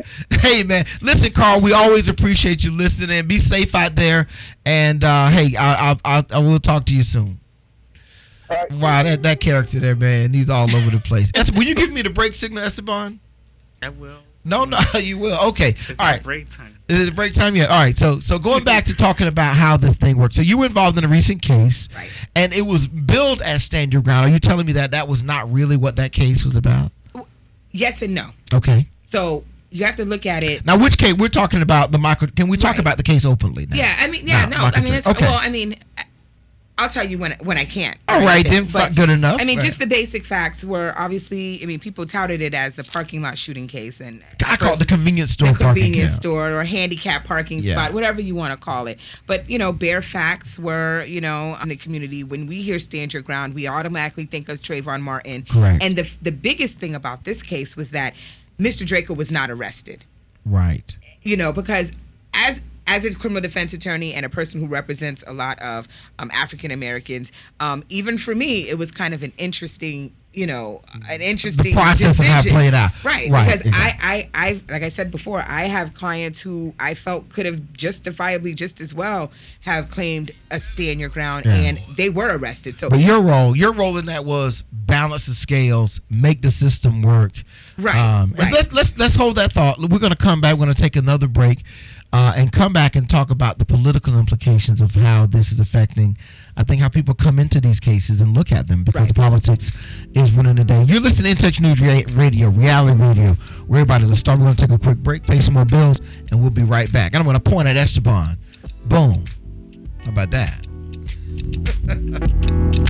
So yeah, Carl's a mess, man. He's an overroad truck driver. Yeah, well, yeah. And he's behind Biden, and he always calls in and yells a little bit.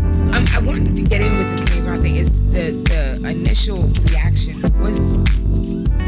Hey, this is Agent Wright, better known as Mr. Clean. You looking for some great barbecue? Come see them two brothers in the grill, located at 423 Virginia Street, Charleston, West Virginia. We got ribs, chicken, pulled pork, brisket, collard greens, mac and cheese, baby. Come get some and get you a nice, smooth cigar. 304-550-4431. That is 304-550-4431. Come get some, baby. The Rib Man, mama, the Rib Man. Call Ricky. Ask Ricky. You need medical or a lawyer. I got the message to the leg work for you. We tried to upload us before, so believe me. 100 now, 813-248-6300. Everything gon' be okay. Call Ricky, he coming. He taking care of state of Florida. Grab a pen and down. 184-361 Rick. That's 184-364. I felt like I was the prosecutor. You were the prosecutor and the state was the defense. And to have in case you missed it, I'ma tell you one more time. Well, not so much for that. I mean, just talking about Ricky has Ricky, the legal medical referral service. Now the lawyers are not trained in handling auto injury claims. Praising the prosecutor and like standing behind them, where otherwise we're like not even messing with the prosecutor. This was just it was such an interesting case. Like I just don't even. When it comes to reality radio, everyone is a star. I was just trying to do the job that I normally do, but I don't know. On your smooth soul and R&B station, on the World Wide Web. In Touch Radio.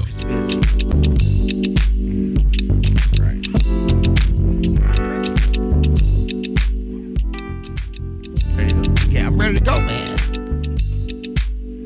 Back at you, Esteban. All right, we're back live for the last segment. In Touch News Radio, reality radio where everybody's a star. This is Attorney Clint Parrish, and guess what? I have another great attorney in studio with me. We have Teresa Jean-Pierre Coy from the Jean-Pierre Coy Law Firm, criminal defense attorney in Tampa, fresh off a major trial that I think the whole nation was watching that trial. There were reports on all over media every week about that case. So we have somebody calling in. Good morning, caller. You're on Intex News Radio, reality radio, where everybody's a star. Good morning. State your name, where you're calling from. Clint, it's Keith Harris. How are you doing today? Hey, man, I'm doing even better now. And I got Teresa sitting next to me, man. Hello, Keith. You made my morning. So good morning, Keith. How are you doing this morning? I am doing well, sir. Great to hear your voice. Yeah, for a lot of you all who may not know, Keith and his wife Monica are great community people. Do a lot in our community, a lot of stuff, and I appreciate you guys listening in this morning, Keith. And I thought you might enjoy having some comments with Teresa this morning. I know you tracked what happened with that case, and you have your finger on the community. But what are your thoughts about that whole case and kind of how the community responded to Teresa? Yeah, I actually have two things I wanted to share. First of all, I wanted to publicly affirm that that I have known Teresa for many years, and I've seen her go through not just professional trials, but also personal trials in her life, and as a mom and as a wife. I just want to say that she is an outstanding person, and for what she went through after deciding to take on this case. The backlash from our community, I thought, was not just unfair, but just really, really undeserved. So that's the first thing I just wanted to kind of put out there. Wow. Okay. Thank you so much, Keith. I appreciate that. Thank you. No worries. And I guess the second part is that hopefully we kind of spice this thing up a little bit, because I do want to talk about race as it relates to this trial, because I think I decided to be okay with Teresa's decision. To get involved in this case, and the reason why is because I quickly came to understand that I believe that we made this case about race, when in fact the little bit of details that I got about it was not that this individual had a problem with the victim's race in this case, but he had a history of of kind of having some previous issues with confrontations with people over parking spaces and whatnot, and it had nothing to do with race. So again, I get kind of back to my first point. I thought it was just unfair that here is a recognized criminal defense attorney who defends criminals. She defends people who have been accused of things, and made a choice to take on this case, and all of a sudden we decided to make it about, and people use the term sellout, which I thought was just completely ignorant. So that shocked me too, Keith. I think that's a right of pay. Isn't that a requirement though, that when you get involved in the community and do stuff, you're not really making stuff happen till at least you get one sellout accusation thrown at you? I think that's I think that's like part of the test questions. Oh well, is you got to get one of those thrown at you. But what was your take on that, Teresa, when you first heard some of the backlash? What were your visceral responses to that? Well, so let me just make this clear. I expected the African American community to feel the way they felt because of how this case was portrayed for the last year. And that's more of a media political portrayal, and that's the racial piece I think Keith is pointing out. Right. And I was fine with that, and I actually, intended to, and I thank you for allowing me to come here. I felt like this is a conversation that we needed to have, to talk about how, African Americans and defense attorneys, how we can defend everybody. So I fully expected that from the community.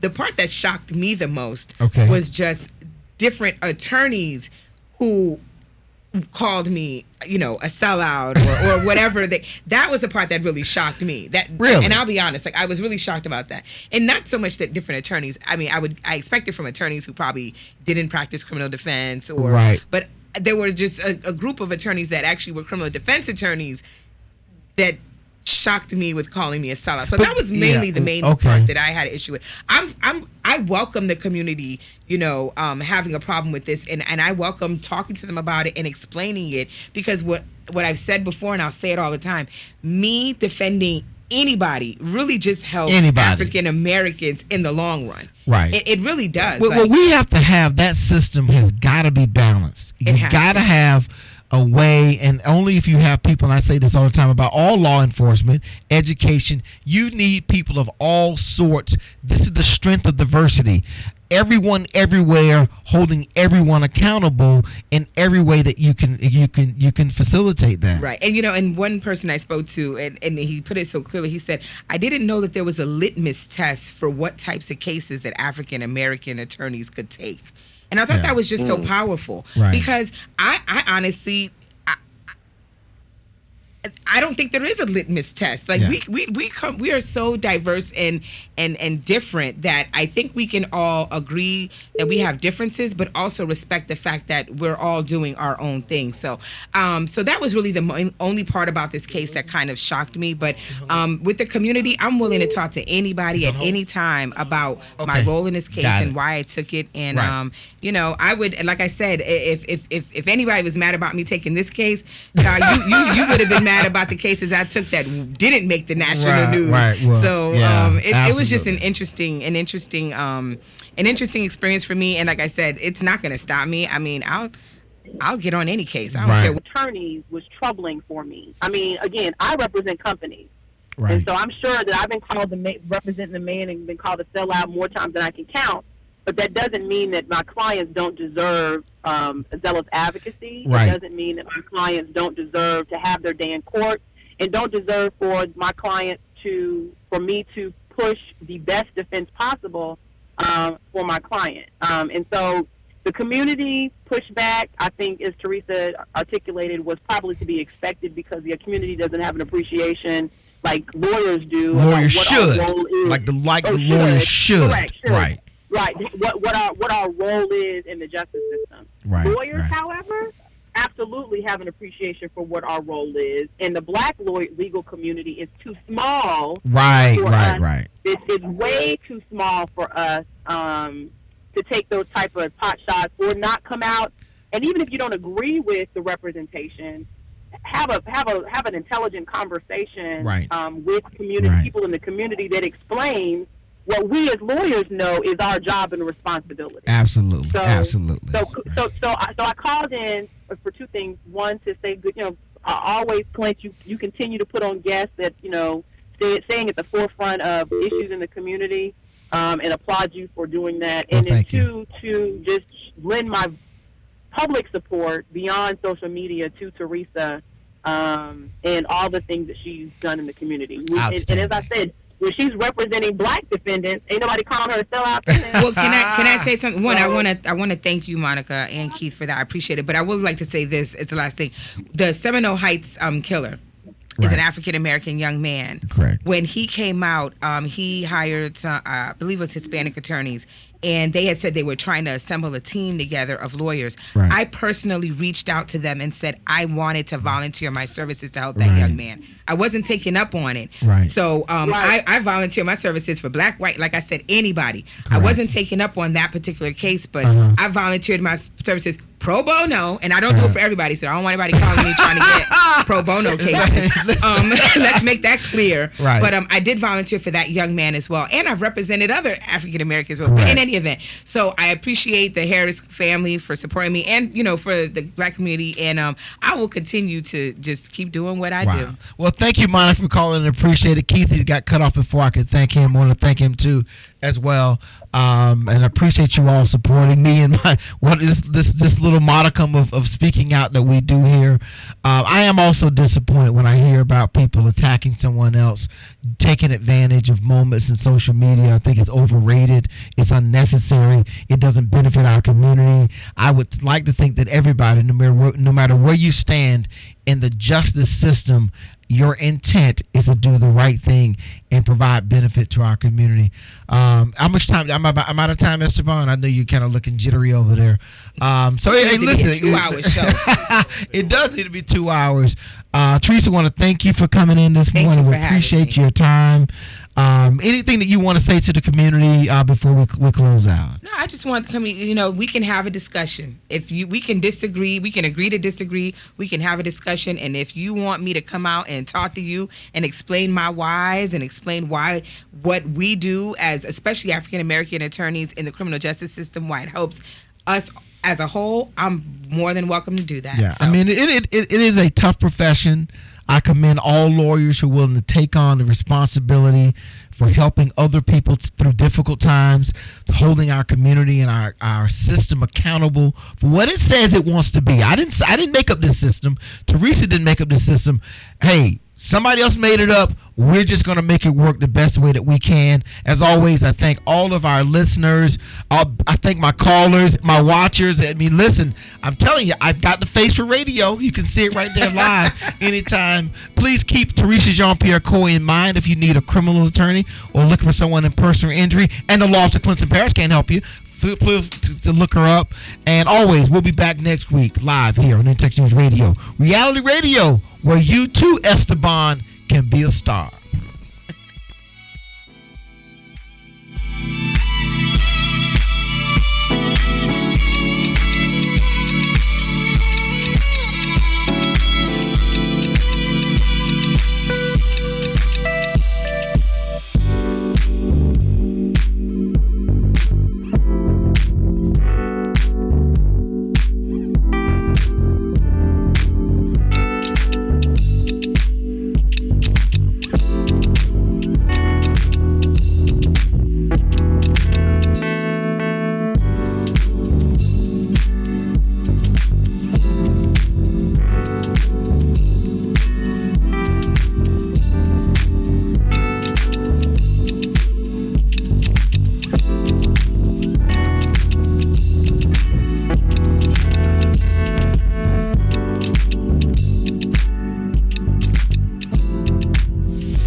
working for?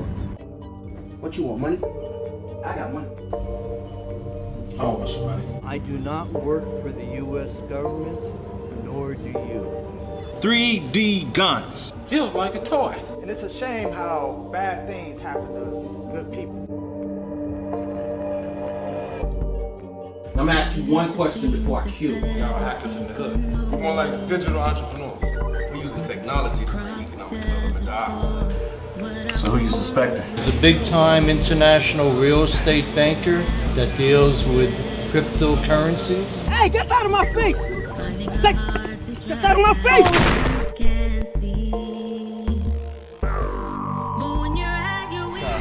Hey, what do you see? Take it on! There's been a lot of drone attacks taking place all over the world.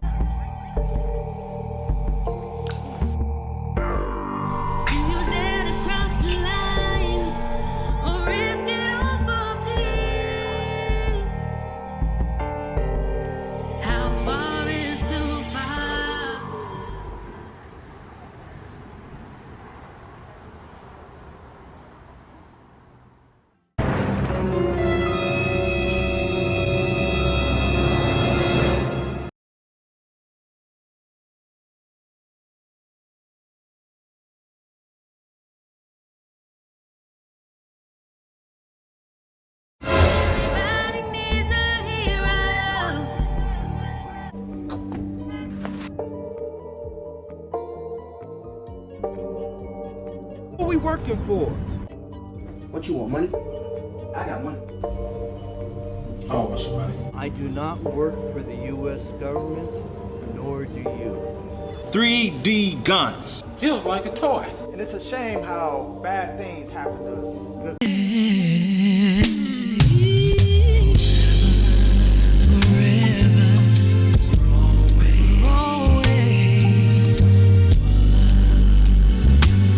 Do it for the ones you love. Yeah,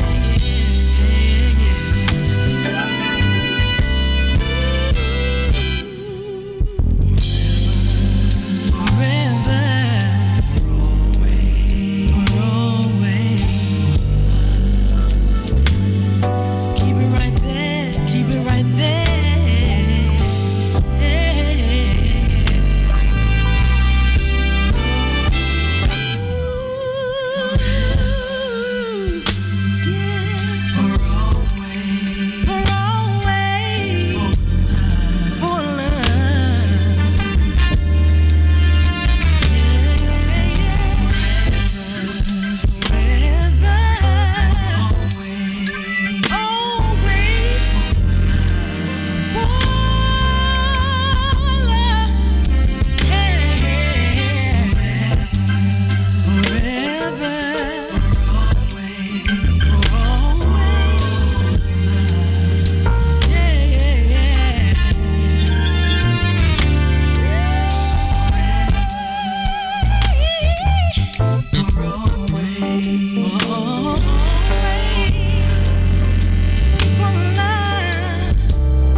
this time together we must spend, holding you close, taking time to let you know. Tonight's the night we will share. Turn off the lights, come close to me. Tell me I'm all you ever need. Tell me it's not just a dream. And if it is, my heart believes that you are mine, and this is real.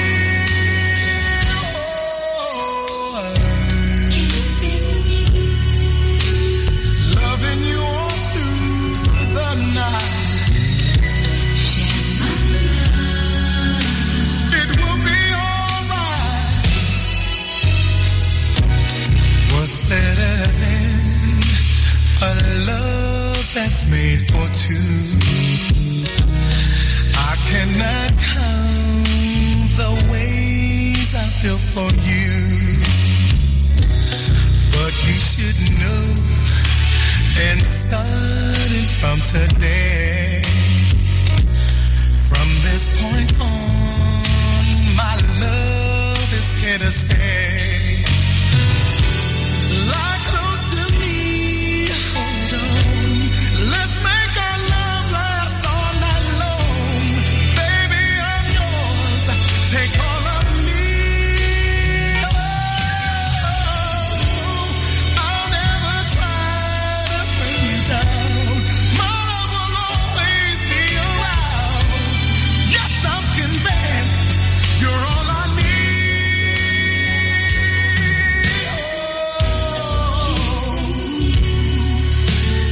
Loving you all through the night. Tonight is our night. Yeah. Oh. Loving you all through the night. It will all turn out right. Tonight's the night we will share. Turn off the lights, come close to me. Tell me I'm all you ever need. Oh, tell me it's not just a dream. And if it is, my heart believes that you are mine. And this is real. This is real.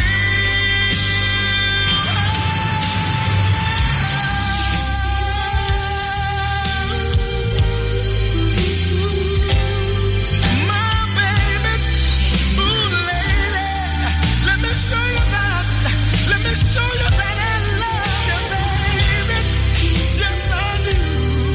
So do it for me. The sweetest thing in life, and I don't ever wanna come down. Addicted to your chocolate pie. Oh, there's something about your love makes me just wanna open up. It's the sweetest thing in life. I'm addicted to your chocolate high. 'Cause I want you and I know that you want me. Let's stay close like we supposed to be. Just get high off our own supply. Addicted to your chocolate high. Oh, there's something about your love makes me just wanna open up. It's the sweetest thing in life. I'm addicted to your chocolate high. I want you and I know that you want me. So let's stay close like we're supposed to be. Just get high off our own supply. Addicted to your chocolate high. There's just something about your love makes me just wanna open up. It's the sweetest thing in life. I'm addicted to your chocolate high. I want you and I know that you want me. Let's stay close. Let's get close like we're supposed to be. High off our own supply. Addicted to your chocolate high.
just not stopping.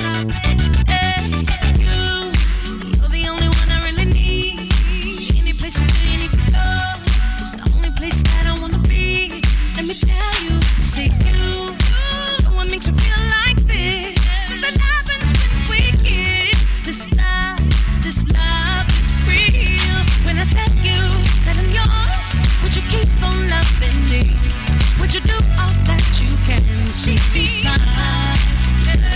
'Cause I don't want the future to say we're not meant to be. I just wanna be with you.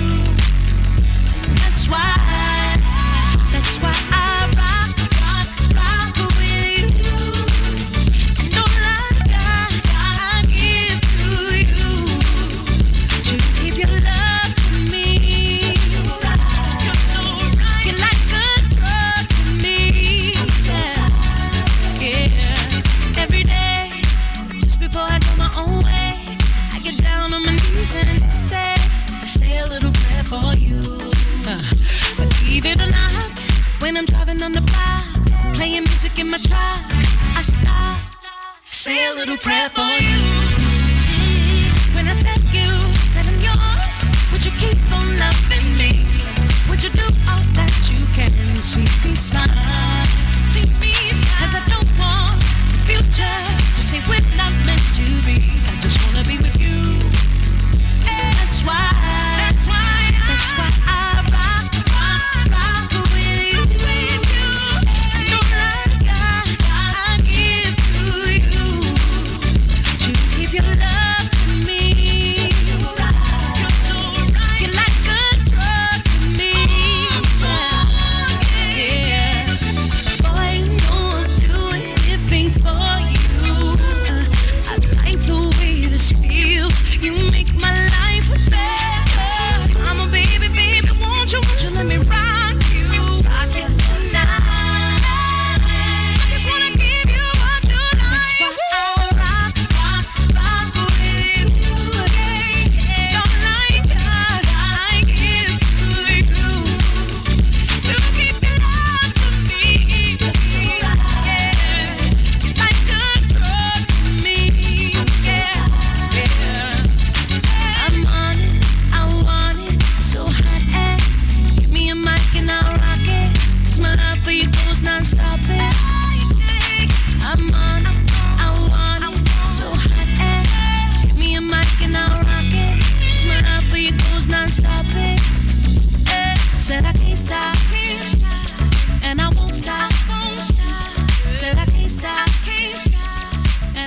4.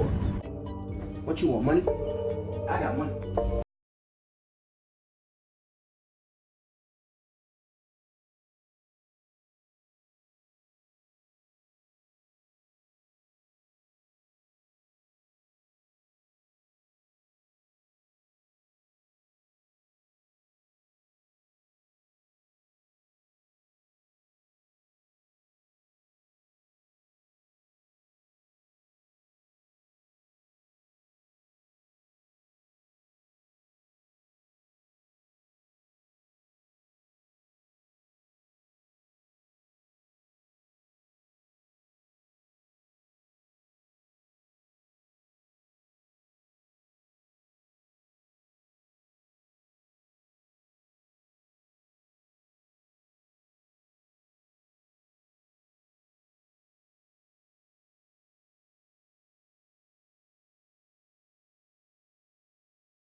Oh, Jesus.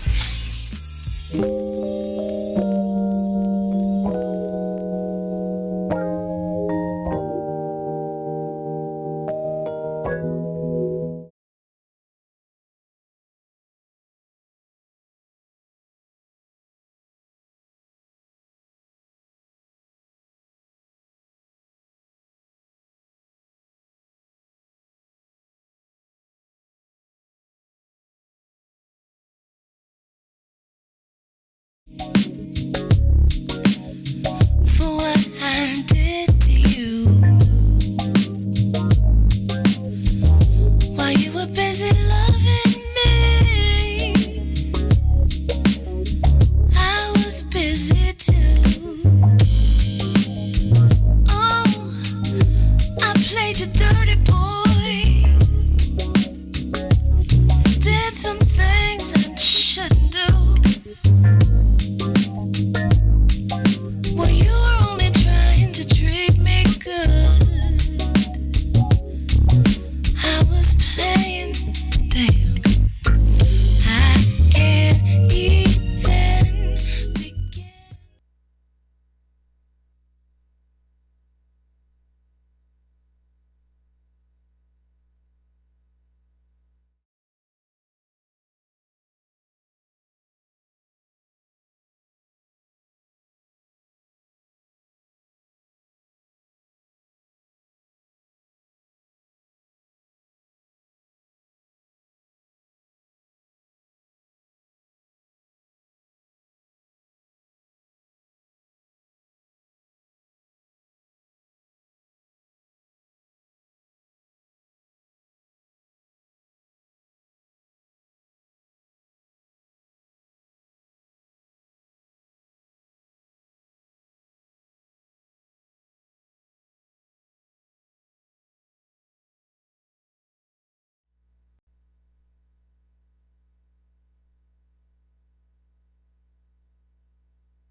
So damn easy. Well, karma's real and low. I really do understand. What you give is what you get. Universal pain. Paid my price and looked at my life. And finally, I'm loving somebody righteously. I can't even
first thing in the morning.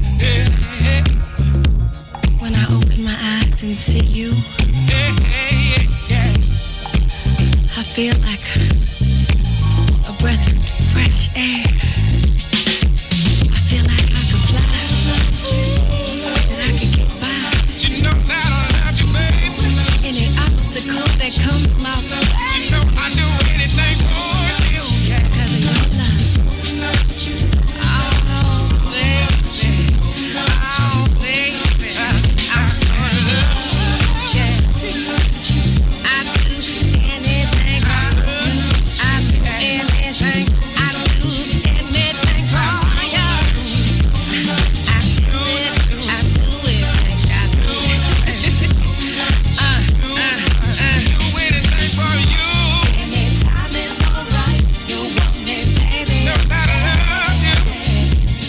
Anything you want me to, I'll do it for you. Anytime it's alright. If you want it. So good to me. Oh, anytime it's alright. I want you, baby. I'll do anything for you. Anytime it's alright.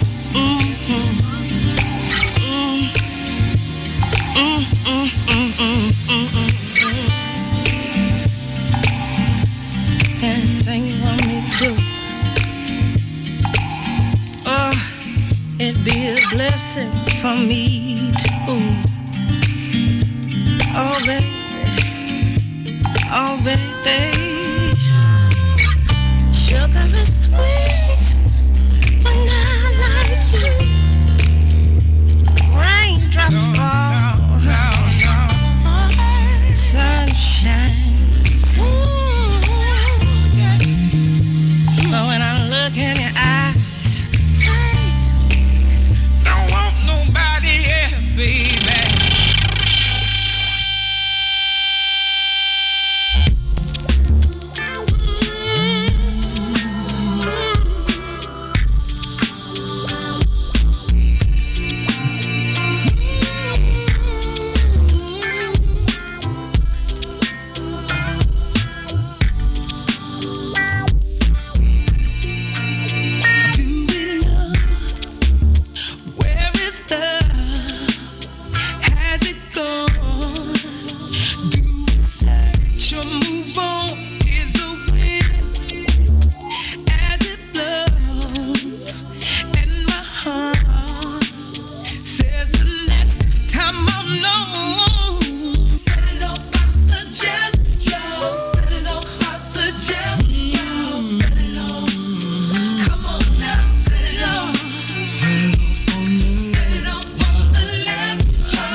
a police them a chat about me just one time. Me live the life, love money, that's 2 crimes. What will be my destiny? Me say silly of me to think that I could ever get away with crime. What will I do?